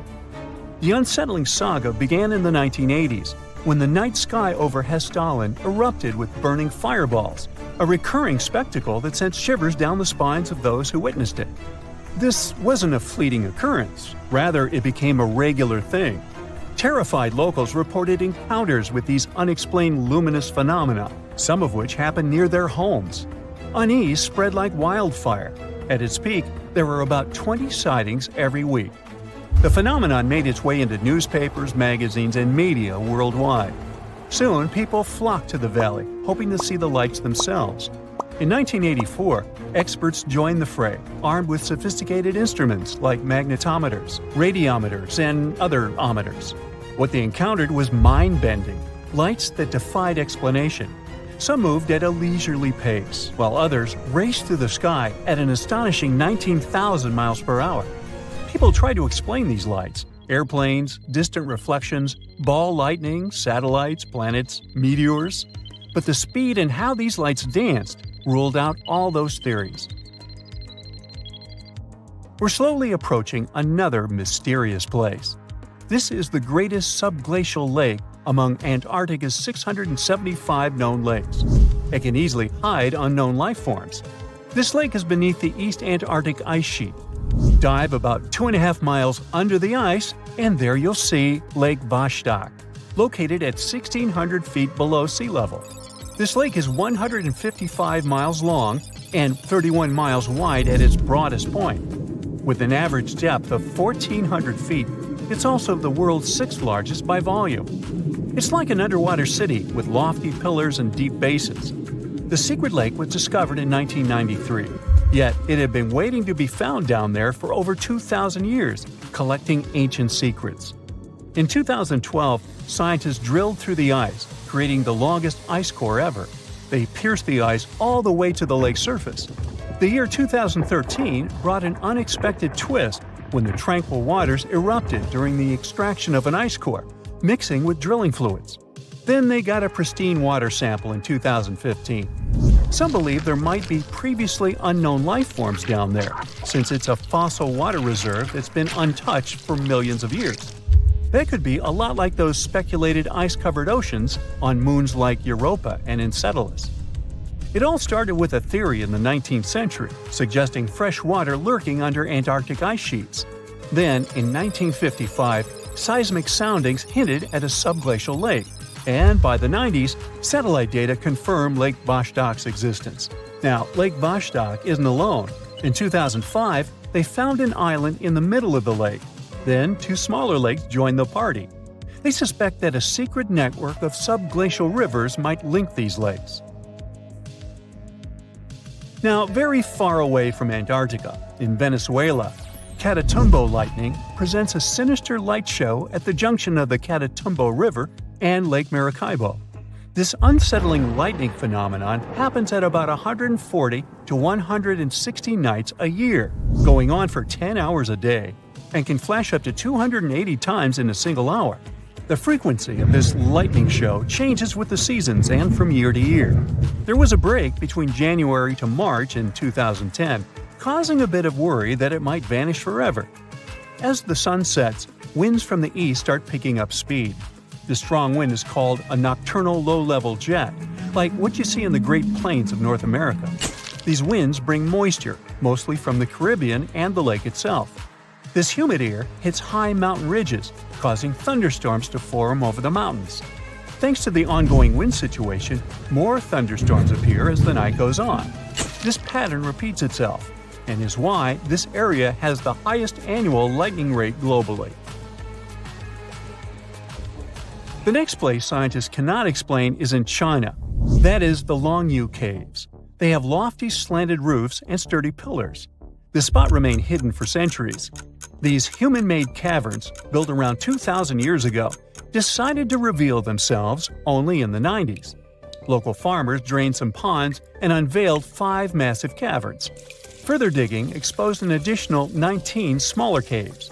They range from 60 to 110 feet in width and 26 to 50 feet in height.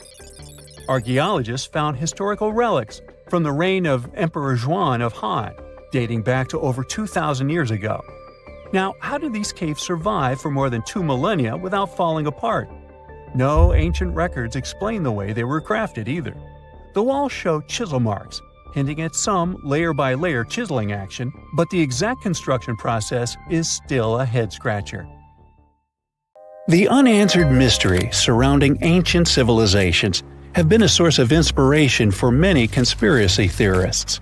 In fact, some of these mysteries are so interesting that many of us either already believe them or would like to.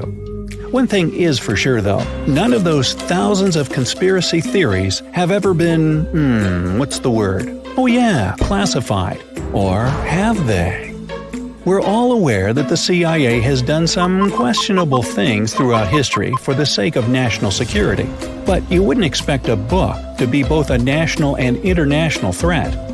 The CIA recently declassified parts of a book that talks about lost ancient civilizations and the catastrophic events that made them vanish thousands of years ago. This mysterious book was written in 1963 by a guy named Chan Thomas, and it was going to be published by Emerson House in 1965 until the CIA got involved. For some mysterious reason, they classified the book, and it was never released to the public until recently. But here's where it gets interesting. The book was declassified in 2013 due to the Freedom of Information Act, but it wasn't released to the public until 2016. And what was released truly raises a few questions.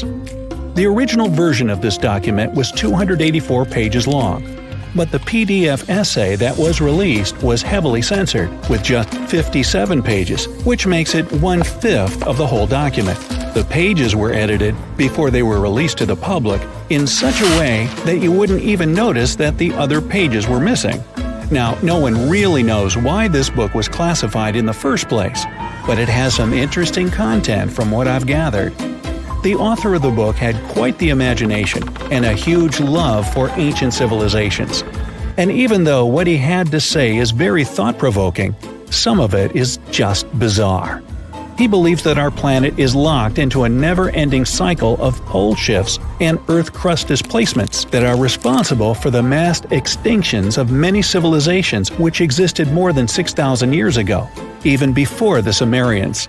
He believed that these events caused more damage to the Earth than meteors, and he bases this theory on a few artifacts that exist around the world, but weren't really noticed until recently. But I'll get into that in a bit. Those mass extinctions that the book talks about include the end of the Ice Age, when huge 2-mile-thick ice sheets disappeared from northern Europe, Northern America, and Canada, and caused 100 species to go extinct. And here's how the author illustrates his hypothesis. He believes that there was a geomagnetic pole shift which caused catastrophic changes to both the atmosphere and the Earth's crust, resulting in the extinction of many civilizations over time. Now, even though the geomagnetic pole shift is a real thing, it doesn't just happen overnight. It happens really slowly. only about every few 100,000 years, according to scientists. But it's a bit more complicated than it sounds. It is a well-known fact that the North Pole is somewhere above Alaska and the South Pole is close to the middle of Antarctica. Now, these are the geographic poles, and they'll always be north and south. However, the Earth's magnetic poles flipped a few 100,000 years ago. So, if you had a compass, let's say 700,000 years ago, it would instead point south and show you the Antarctic. But the author of the book has a different theory.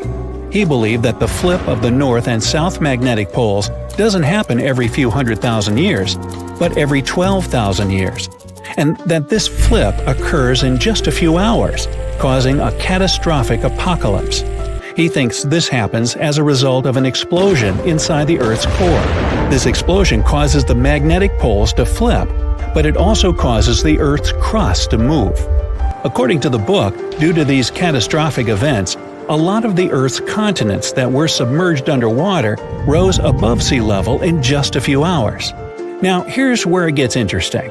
The author also states that the Peruvian Andes were beneath the ocean before the last pole shift. And even though it seems far-fetched, since the Andes are approximately 22,000 feet above sea level, there was evidence to support that claim in the late 80s. Scientists found whale bones and fossils that are said to be millions of years old on top of the Andes and the Himalayan mountains.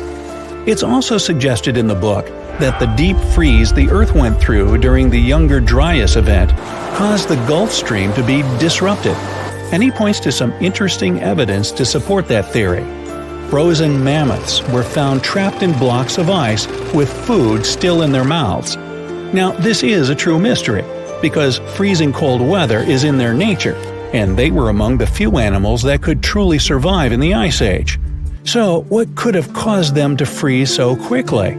Kinda makes you go, doesn't it? The document describes the Great Pyramid of Giza as a true enigma as well. The Pyramid of Giza is made out of 2.5 million stone blocks that are placed on top of each other with great precision. It's close to 750 feet wide and more than 450 feet high. To this day, we're still not able to explain how it was constructed, and it's quite difficult to understand the internal design as well.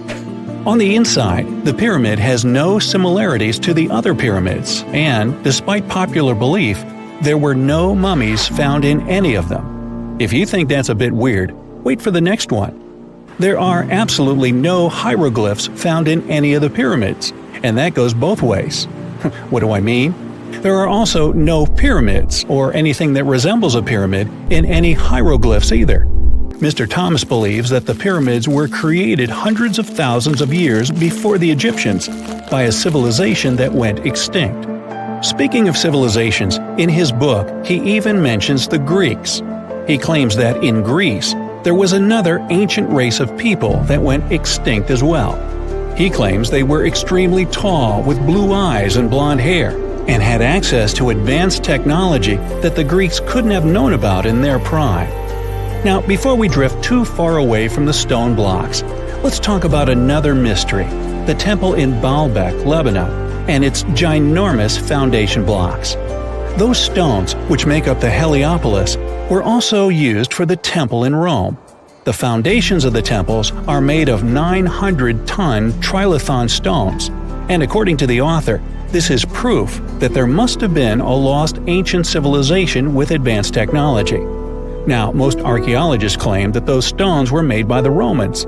However, there's no evidence to support that.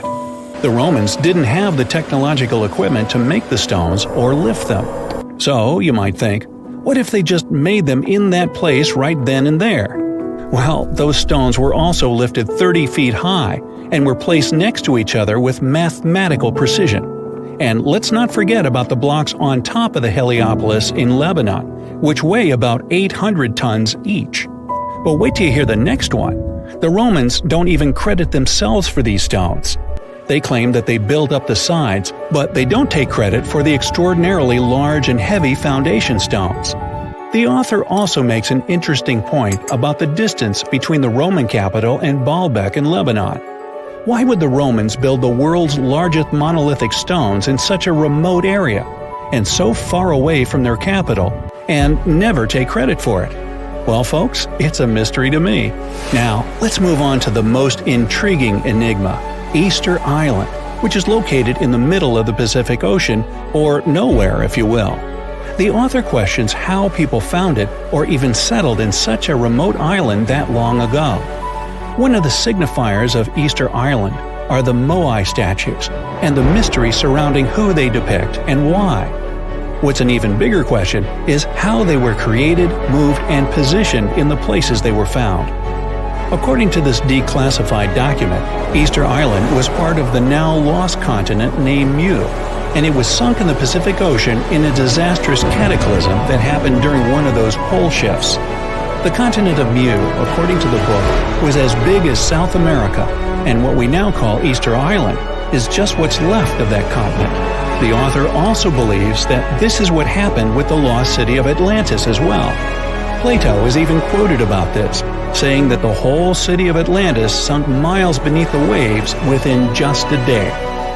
Even though the whole story sounds very intriguing and makes some interesting points, we know that, scientifically speaking, a cataclysmic pole shift causing entire civilizations to go extinct isn't possible.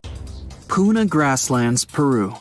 A bare desert, rocky land, and one big nothing. Oh no, wait, there's Ureta. Ureta is a flowering plant that looks so unique, you might actually think it's photoshopped. That's how different it is from the rest of the desert. At first sight, it looks like some rocks covered in moss. But we're talking about a 3,000-year-old plant found in the freezing Puna grasslands of the Andes. This plant grows in packs, and they're so dense you could stand on top of a Ureta shrub, and it'd take your weight without problems. Spotted Lake, Canada. They call it the most magical spot in Canada. In winter and spring, this is just a regular lake that looks like any other. But try going there in the summer when the water starts to evaporate. It'll feel as if you've entered a different world, a polka-dotted landscape with blue, green, and yellow spots. Over the summer, there are over 300 pools there, and they look magical. Over the centuries, people believed each of them had different healing properties. Oh, and the explanation for the vibrant colors is pure science. Each of them has a high concentration of different minerals. Rio Tinto, Spain. For more than 5,000 years, the Red River has been surrounded by mines full of copper, silver, gold, and other minerals. They give the river its unique reddish color. People were mining that area for centuries until the whole industry started to fade out. The mines remained abandoned until they were rediscovered in the 18th century. The river is quite impressive, but it's also very dangerous for people because of its high acidity. The bacteria in the water create similar conditions that can be found in some other places in our solar system. For example, scientists believe there's something similar on one of Jupiter's moons, Europa. An acidic ocean is hidden underneath the moon's surface. Toyama Bay. If you're walking along the shore of Toyama Bay in Japan, you might be lucky to see mystical neon blue light. It's coming from underneath the water and lighting up the night sea. There aren't many places where you can see a phenomenon like this. It's the firefly squid that's responsible for the breathtaking show. The creature lives at a depth of more than 650 feet under the surface. But in spring, they gather near the coast. Sometimes, waves even wash them ashore. The light these animals emit is actually camouflage, which helps them to hide and protect themselves. During the day, the squids go back to the deep, but they come back to party near the shore at night. The light they produce isn't so bright you could read a book in the dark, but it's still quite impressive. Fly Geyser, Nevada, USA. Imagine you're in a space rocket. At one point, you realize you've entered the atmosphere of some unknown planet. You haven't even realized it's there. The planet's gravity starts to pull your rocket down. Soon, it crash lands on the surface. Luckily, your spacecraft is sturdy enough to stay intact. So you pull on your spacesuit and crawl outside. Right in front of you, there's something you've never seen before. Incredible nature, unbelievable colors, and a bizarre mountain-like thing. And suddenly, it spews out a column of boiling water. You shake your head. This vivid imagination of yours. You're actually in Nevada, looking at Fly Ranch Geyser. Don't get disappointed, it's still marvelous. The geyser appeared in the 1960s when a geothermal power company drilled a hole. This allowed the groundwater to escape. And the colors similar to those you can see in Yellowstone National Park? All because of algae. Speaking of Yellowstone, that's another place that looks as if it's been imported from another galaxy. On an area bigger than the states of Delaware and Rhode Island combined, there are more than 10,000 hydrothermal features, 500 geysers, and incredible waterfalls. Tsingy de Bemaraha, Madagascar. Now here's the place where you can easily imagine meeting some ancient animals. You can almost see them hiding somewhere among the pointy rocks, going up to 330 feet. Half of this national park is covered in forest, and the other half is rocky, formed by the erosion of water. The place is home to many animals, like chameleons, iguanas, frogs, and lots of different lemur species. Vatnajökull Glacier, Iceland. On your quest for the extraterrestrial wonders of our planet, don't forget to drop by Iceland. There, you'll find the biggest glacier in all of Europe. In some places, the ice can be more than 3,000 feet thick. Vatnajökull has 30 outlet glaciers ready to be explored. Those are channels of ice that once flew out of an ice cap, but remained stuck within the borders of the valley. As for famous Icelandic ice caves, they're formed when meltwater runs through a glacier, trying to get to the surface. This usually happens in the summer, when temperatures are higher and the water flow is more turbulent. When the temperatures go down, the water freezes. That's how the caves are shaped. Staffa, Scotland, UK. Staffa is an uninhabited island that looks like a place from a different planet. Once you see it, you can't shake off the feeling it hides plenty of secrets. In reality, though, it's a calm spot, almost completely taken over by seabirds and seals. Even so, no one can argue that the incredible rock columns give this place a unique and mysterious look. It's always encouraged local people to spread legends about the unusual cave. The columns themselves formed millions of years ago, mostly because of volcanic eruptions. Glowworm caves in New Zealand. Imagine finding an entrance to a magical cave. You row your boat, eager to sneak a peek inside, and get rewarded with one of the most beautiful views ever.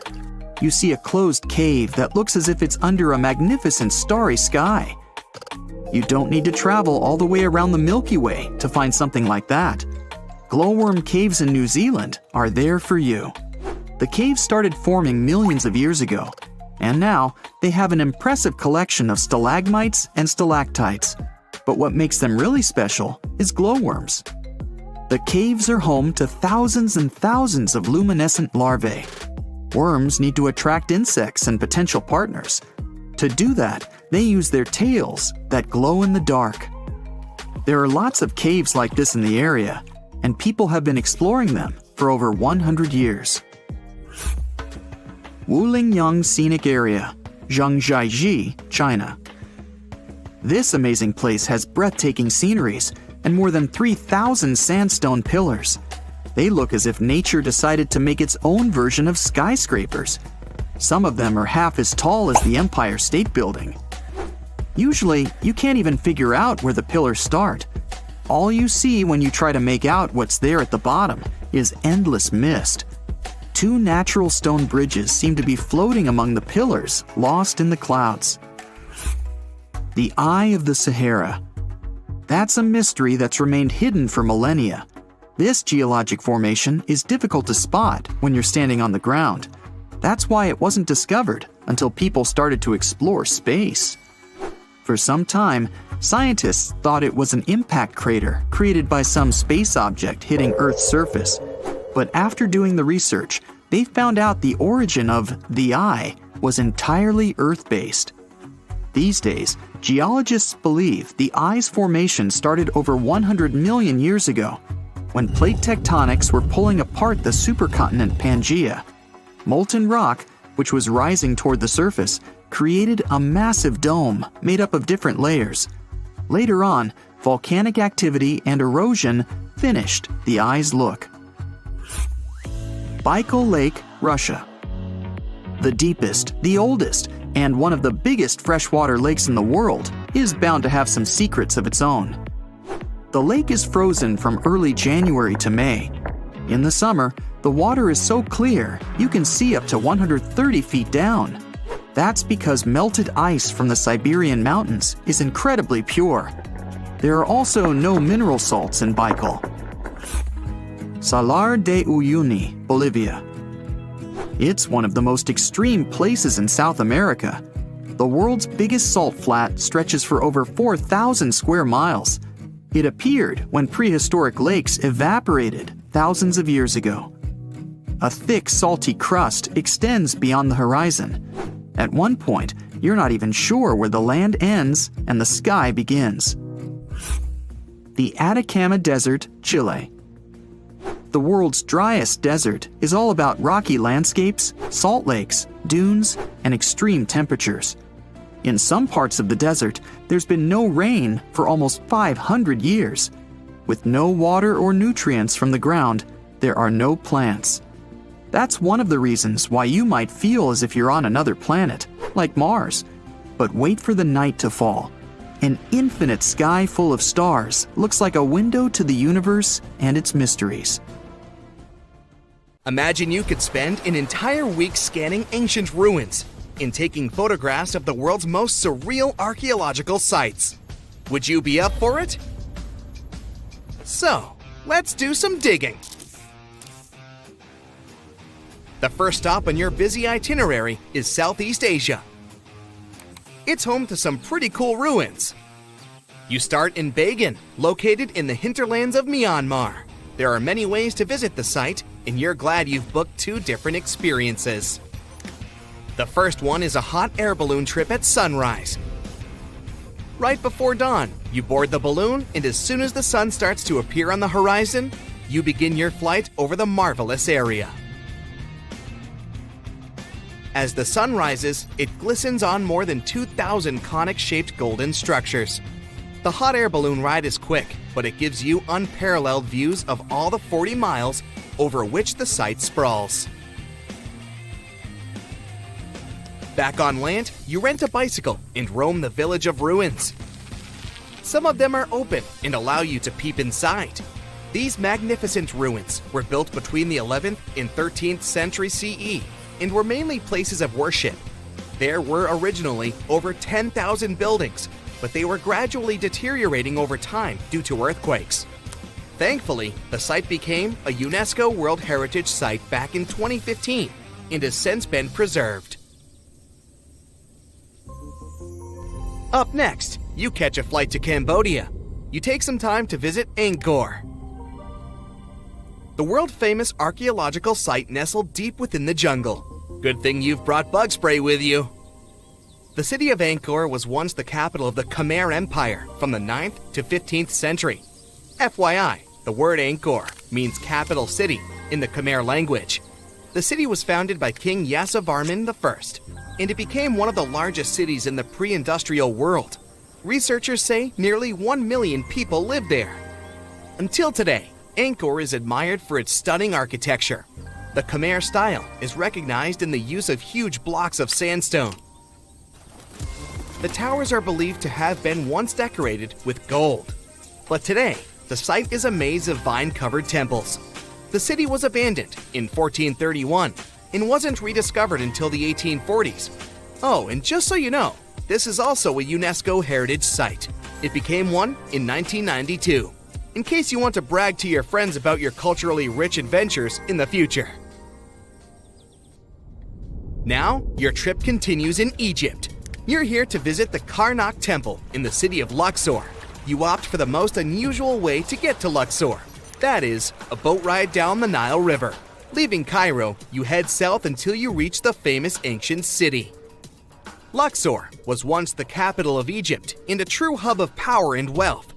That is why the Karnak complex is such a great archaeological site. You choose to visit it at night, and still at the entrance, you are struck by the site's beauty. In the evening, artificial lights cast a golden glow on the temple statues and stone columns. The temple is huge and was built mainly around the 18th and 19th centuries BCE. Each Egyptian pharaoh from that period left their own architectural mark on the site. The highlight of this tour is taking a walk through the Avenue of Sphinxes and discovering the Great Hypostyle Hall. This hall is filled with towering pylons and solid sandstone columns, a true wonder. From Egypt, you head down to Jordan. Now, if you like terracotta landscapes, you've come to the right place. The city of Petra is a marvel of the ancient world. Located in Jordan's desert, the city was a commercial hub back in the 4th century BCE. The Nabateans, an Arab Bedouin tribe, lived in the so-called Rose City and thrived for many years, having accumulated a significant amount of wealth. The city was known for its innovative water management system, which made the region inhabitable. And yes, you'll catch a glimpse of its ruins on your tour. The rock-carved gate-like structure Petra is famous for what is called the Pharaoh's Treasury. It stands at the main entrance to the site and is said to have a treasure hidden beneath it. Don't forget to stand right beneath it and take one of those classic pictures for social media. Once Petra has been ticked off the list, you fly to southern Europe. More specifically, to the tip of the Italian boot. You have a day trip scheduled to visit the ruins of Pompeii. Pompeii can be reached by car from the city of Naples. It's home to the eerie yet well-preserved ruins of a city that was once engulfed by lava. When Mount Vesuvius erupted in 79 CE, it left the city of Pompeii completely buried under millions of tons of volcanic ash. The ancient city was first discovered by beneath the volcanic rock in the 16th century, but it was first cleared from debris in the 1870s. Today, you'll be able to walk down the streets of these ancient Roman ruins and imagine what the town looked like in its heyday. Pompeii was a vibrant and rich municipality. The site's ruins revealed that many areas of Pompeii had boasted impressive bakeries, markets, and even houses with balconies, which were a sign of great wealth at the time. And believe it or not, even some artworks survived the eruption. Archaeologists found well-preserved frescoes and murals with mythological creatures. All this indicates that members of the high society lived there. The city even had thermal baths and showers made from luxurious materials. While you're still in Europe, you'll hop over to visit the iconic Stonehenge. It's a perfect day trip if you stay in the city of London, just a short train journey away. Stonehenge dots the Salisbury Plain in Wiltshire, England, and is one of the world's most recognized ancient ruins. More than 5,000 years old, these curious stone rings are some of the oldest stone structures on the planet. Created out of sandstone, they are shrouded in misery. Who built them and why is still largely unknown. Popular theories claim that Stonehenge was used as a great solar calendar, built to help people keep track of days, weeks, and months. Talk about hard work to create a mere calendar, huh? In the final leg of your trip will take you to explore the Southern Americas. In Guatemala, in Central America, you'll find ancient Mayan ruins. The lost city of Tikal is a city made of 3,000 buildings, the remains of the capital of the Mayan Empire. You can compare its importance to such cities as London or New York today. The North Acropolis is Tikal's most ancient complex of monuments. Built solely by human hands in 350 BCE, it served as the resting place of kings and chiefs. Back in the day, the step pyramid temples were painted a beautiful red. Mayans loved that color. Today, of course, you'll only see the limestone. You might wonder what made such a great city turn into ruins. Well, archaeologists have no clue about the cause of Tikal's decline. Until today, this question remains unanswered. Was it a drought? Disease? Maybe we'll never know.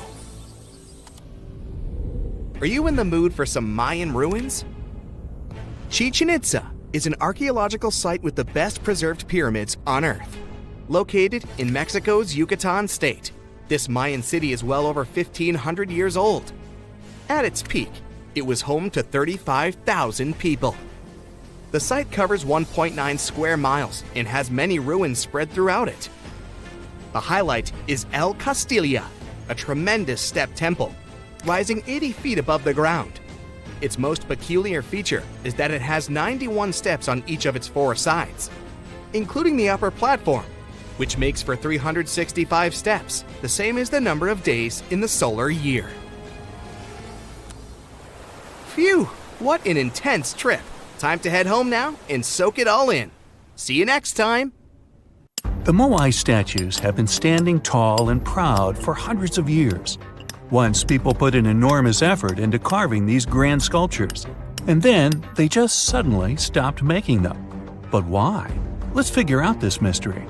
Easter Island, located 2,500 miles east of Tahiti, has an area of 63 square miles. To this day, it's one of the most isolated islands in the world. Once it was covered with forests, filled with different trees and ferns. But when the first humans came to the island around 400 CE, the forest slowly began to disappear. And starting from 1250 CE, Moai statues began appearing all over the place. People made them from different types of rock: compressed volcanic ash, basalt, trachyte, and red scoria. As it's a volcanic island, these were all the ingredients the creators of the statues had to use. And once the builders completed their work, they covered the statues with pumice. The faces of the statues are different, but they all have distinct expressions with heavy brows and large noses. Their arms are carved into the body. Some have hats on top of their heads. There are nearly 900 statues all over the island.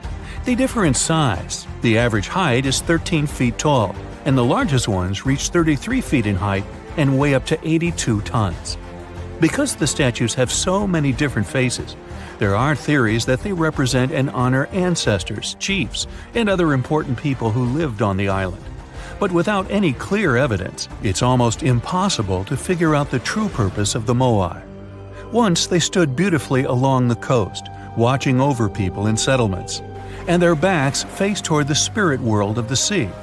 When Europeans first discovered the Moai statues in the 1700s, many of them had already toppled over, and the construction of statues had stopped way earlier than that.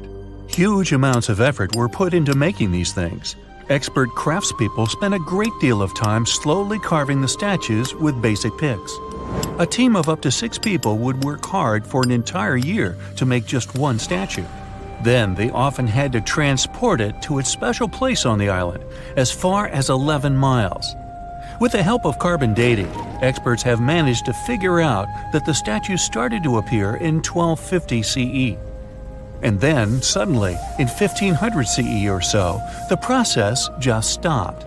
The creators of the statue just left their stone chisels where they were last used, and only a quarter of all the statues were actually placed where they were supposed to be. Half of them still remained in the quarry, while others were left on the ground mid-transit. Something happened on the island, and it caused everyone to just lose interest in the statues. There are many theories around why it could happen, and they mostly relate to deforestation.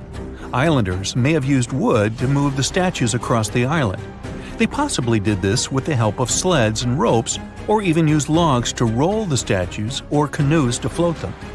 The wood started to deplete eventually. Trees on the island took very long to grow, and rats ate most seeds. People had many uses for wood, and they needed it not only for practical things, but also to create other statues. Another reason why the inhabitants of the island could have stopped building the statues might be that they were busy with other projects. Specialized rock gardens were becoming more common with a growing population. They were great for the soil, keeping it warm and fertilizing it at the same time. Islanders spent much time and effort making these rock gardens, and there simply wasn't enough time to focus on building and moving the statues. Another theory suggests that what people believed in changed over time. Supposedly, the islands once saw the statues as a connection to their ancestors. After some time, though, rituals depicting a show of strength and endurance became more widespread.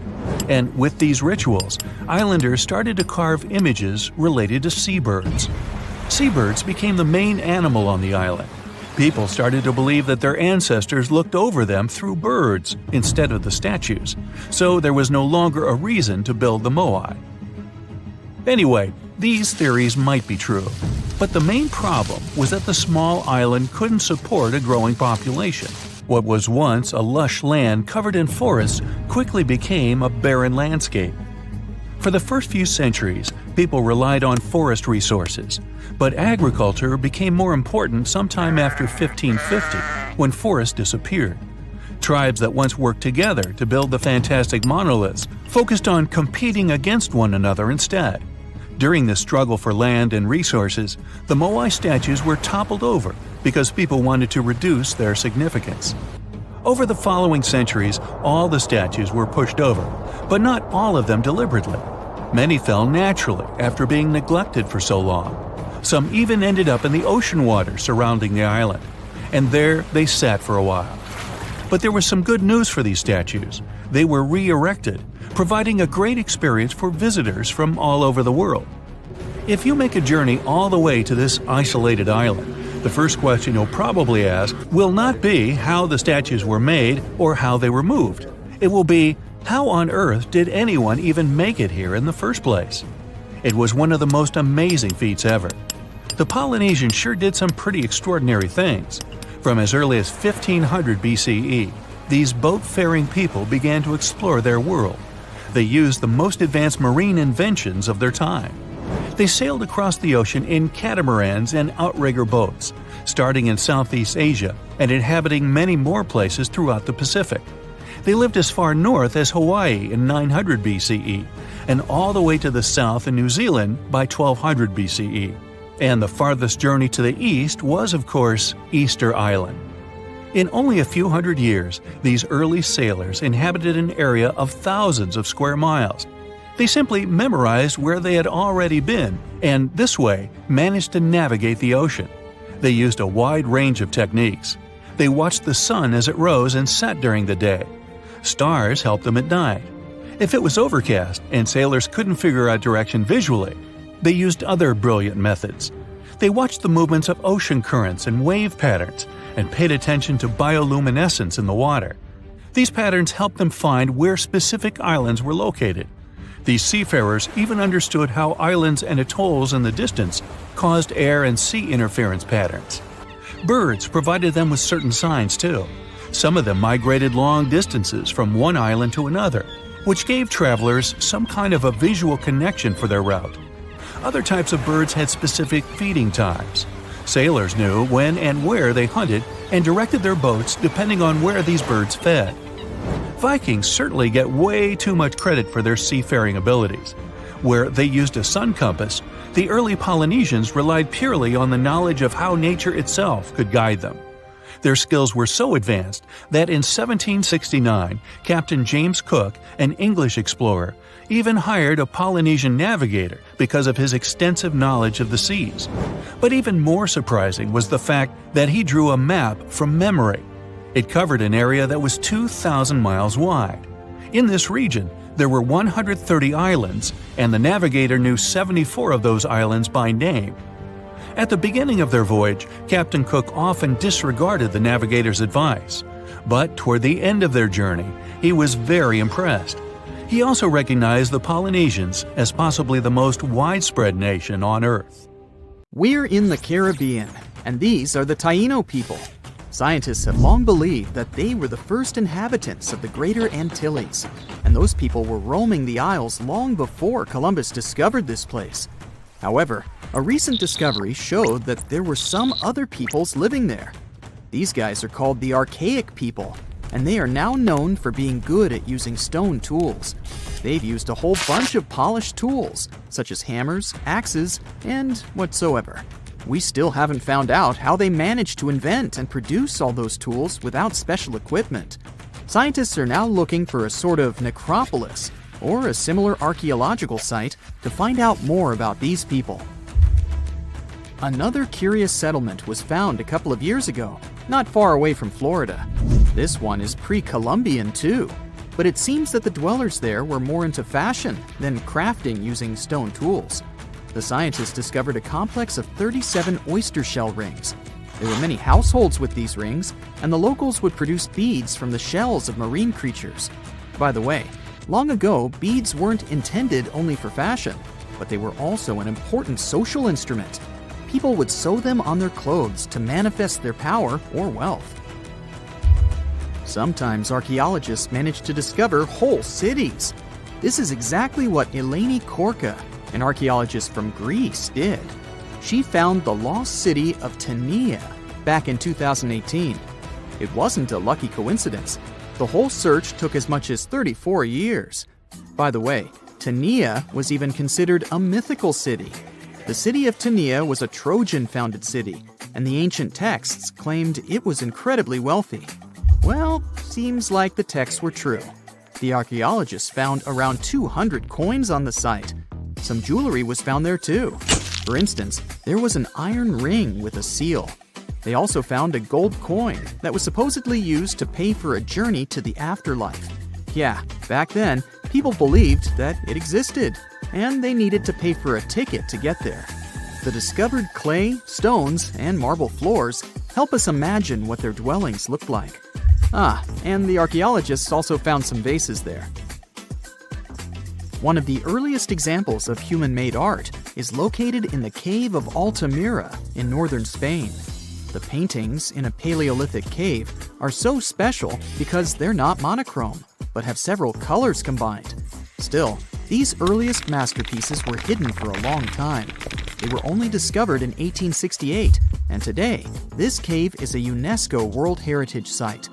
Despite how old these paintings are, they're well preserved because they've been well isolated for all this time.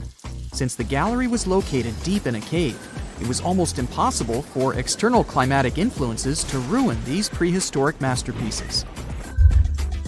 We're now in England, 2009. Meet Terry Herbert, a member of the Blockwitch Research and Metal Detecting Club. One day, he was casually inspecting plowed farmland in Staffordshire with a metal detector. I guess he must have wanted to find something special, but I bet he didn't expect to find what he actually stumbled upon. He discovered something that scientists later called the largest hoard of Anglo-Saxon gold and silver metalwork ever found. There's a list of items discovered, but if I start reading it to you, it's going to take me a really long time. To make a long story short, the archaeologists found 11 pounds of gold, 3 pounds of silver, and about 3,500 pieces of jewelry. No wonder this discovery is called the Staffordshire Hoard. The Birmingham Museum and the Art Gallery and Potteries Museum chipped in and bought the entire collection for over £3 million. Messages in a bottle are a famous cultural phenomenon we often see in movies, but it turns out this method of preserving letters is quite efficient. This is proven by the Dead Sea Scrolls. Back in the 1940s, Bedouin shepherds discovered 7 scrolls contained in clay jars in a cave. These scrolls were determined to be around 2,000 years old. But these manuscripts were only the beginning of a number of great discoveries. The Bedouins sold these manuscripts, but people continued finding more. The last discovery took place in 2021, and who knows, maybe there's more to find.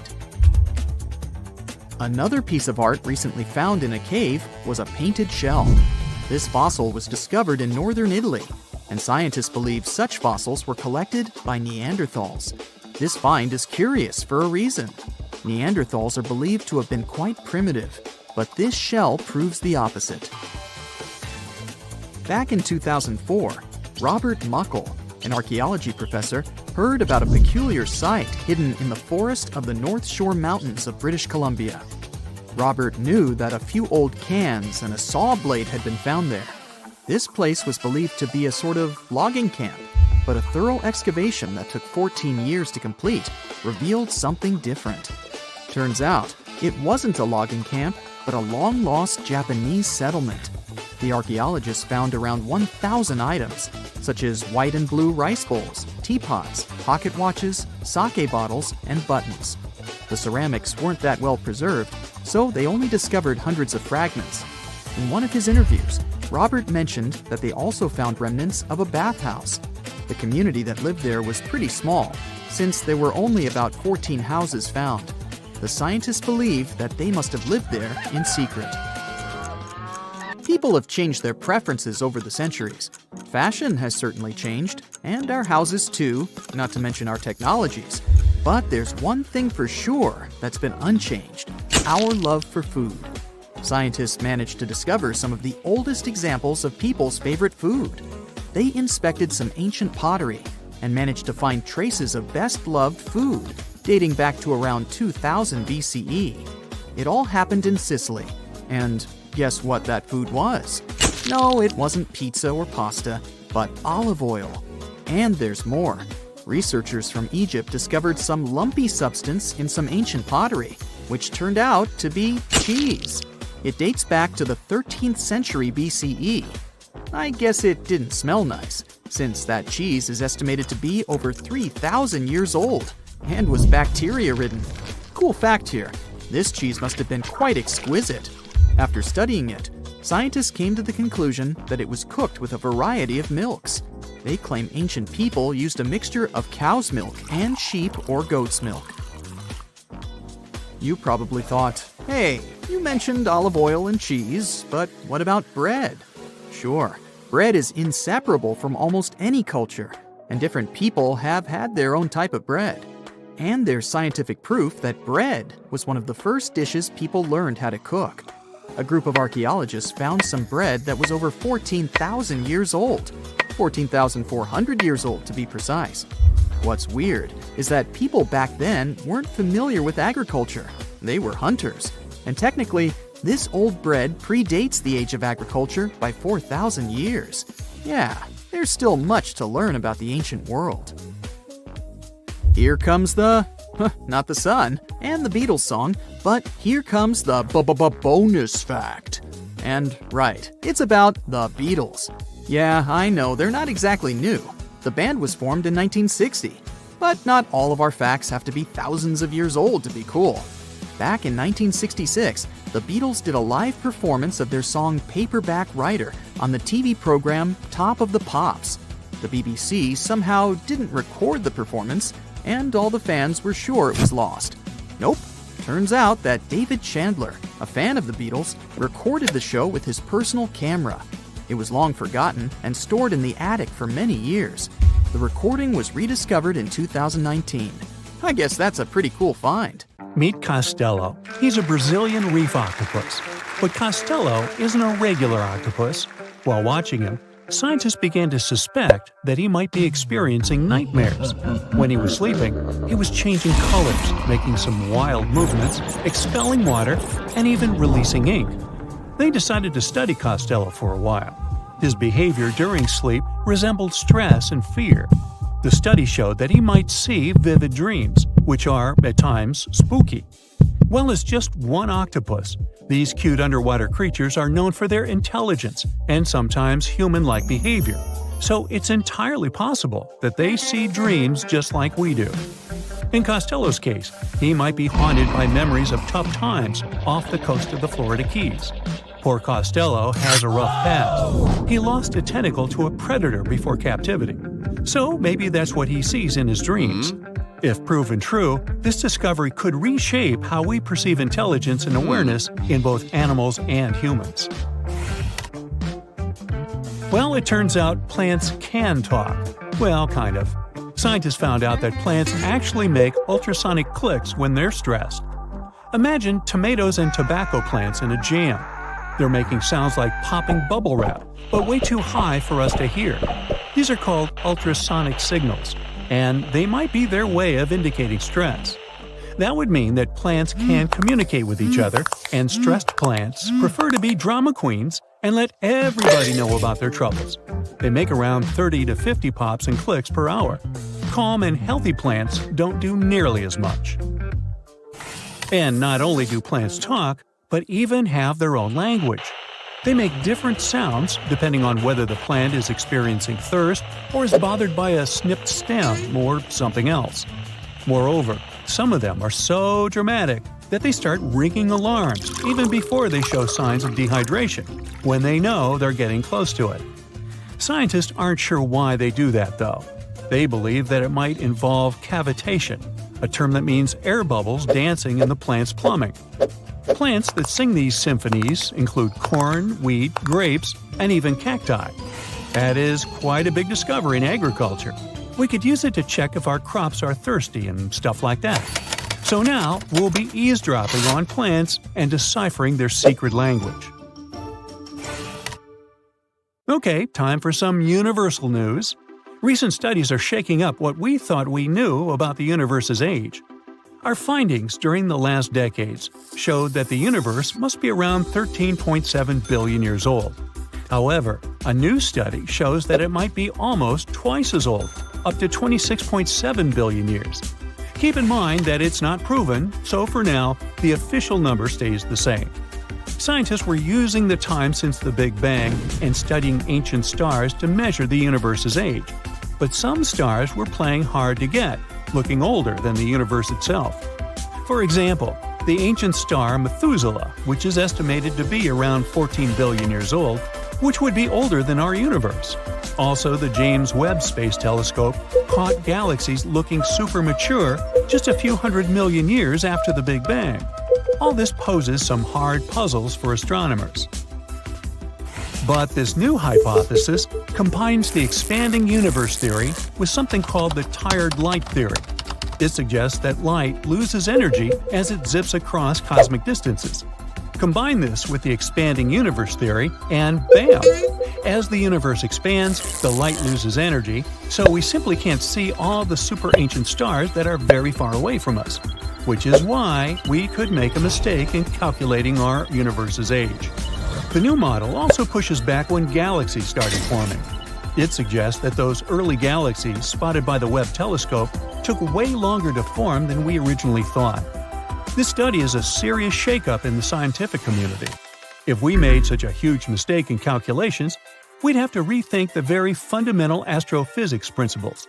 That would be a giant leap, and we'd have to make a huge makeover of almost everything. Which is why we need to be very cautious about it. So while scientists test this new theory, we just have to wait for the results. Now, these aren't the only space news. The new AI technology is already being actively used for scientific research. This time, AI is helping us to look for signs of extraterrestrial life. Researchers in SETI created machine learning algorithms that would help us sift through the cosmic noise faster and more efficiently. It's like turning into a celestial radio station that's full of different signals. We catch everything from pulsars to radio galaxies and earthly interference. Obviously, it would be pretty hard to identify a potential signal from extraterrestrials in all this mess. For over 60 years, scientists had to do all this manually. It was a daunting task to scan the skies and explore countless stars and radio frequencies. But now, AI came to help. The algorithms are trained to recognize and distinguish known interference patterns, like those from mobile phones and electronic devices, amidst the cosmic data. They spot anything deviating from known patterns, the potential needle in the haystack. And we've already had some breakthroughs here. The astronomers caught 8 signals that didn't fit known patterns. While not confirmed as extraterrestrial life, they show that there's a great potential for future research. Going back to animals, this time we're visiting prehistoric Earth. Imagine turtles so massive they make today's turtles look like tiny toys. Recently, scientists stumbled upon the fossilized remains of one of these giants. It's a sea-dwelling titan that cruised the European waters about 80 to 70 million years ago. The discovery was accidental. A hiker in northern Spain stumbled upon fragments of this creature near the Pyrenees Mountains. This turtle was roughly the size of a rhino, around 30 feet in length. Just to give you an idea, this creature would be about the size of an average car. It shows that extreme sizes were more common before an extinction event. The turtles we know now, of smaller, still substantial sizes, dominated afterward. But the ancient oceans were filled with giant turtles munching on mollusks and jellyfish. This discovery also challenges the idea that gigantic turtles were exclusive to North America. The existence of this turtle proves that these colossal reptiles were hanging out in European waters too. So this might be just the tip of an iceberg, and you'll want to steer around that one too. And finally, NASA's James Webb Space Telescope has made a great discovery. It detected a crucial carbon compound in space. It's called methylcation, and this tiny molecule, even if it might seem insignificant, could help us unlock the secrets of interstellar organic chemistry. Carbon is incredibly important. Carbon molecules are building blocks that construct everything from stars to planets to, well, us. It's the key ingredient for life, and scientists are eager to understand how it shaped our existence on Earth, and if it could do the same elsewhere in the universe. And methylcation plays a very important role in the creation of complex carbon-based molecules. That's why it's very cool that we discovered methylcation, even if it's very far away. NASA scientists found it in a young star system. This system is chilling about 1,350 light-years away from us, in the Orion Nebula. The star in this system, which is smaller and a bit weaker than our Sun, is bombarded by intense ultraviolet light from nearby hot, young, massive stars. You'd think such strong UV radiation would destroy complex organic molecules. But the research team believes that it might actually kickstart the formation of these carbon compounds. Maybe stronger stars and their insane radiation levels actually work as energy sources for life. They set off a chemical chain reaction, which results in complex carbon stuff like plants and animals.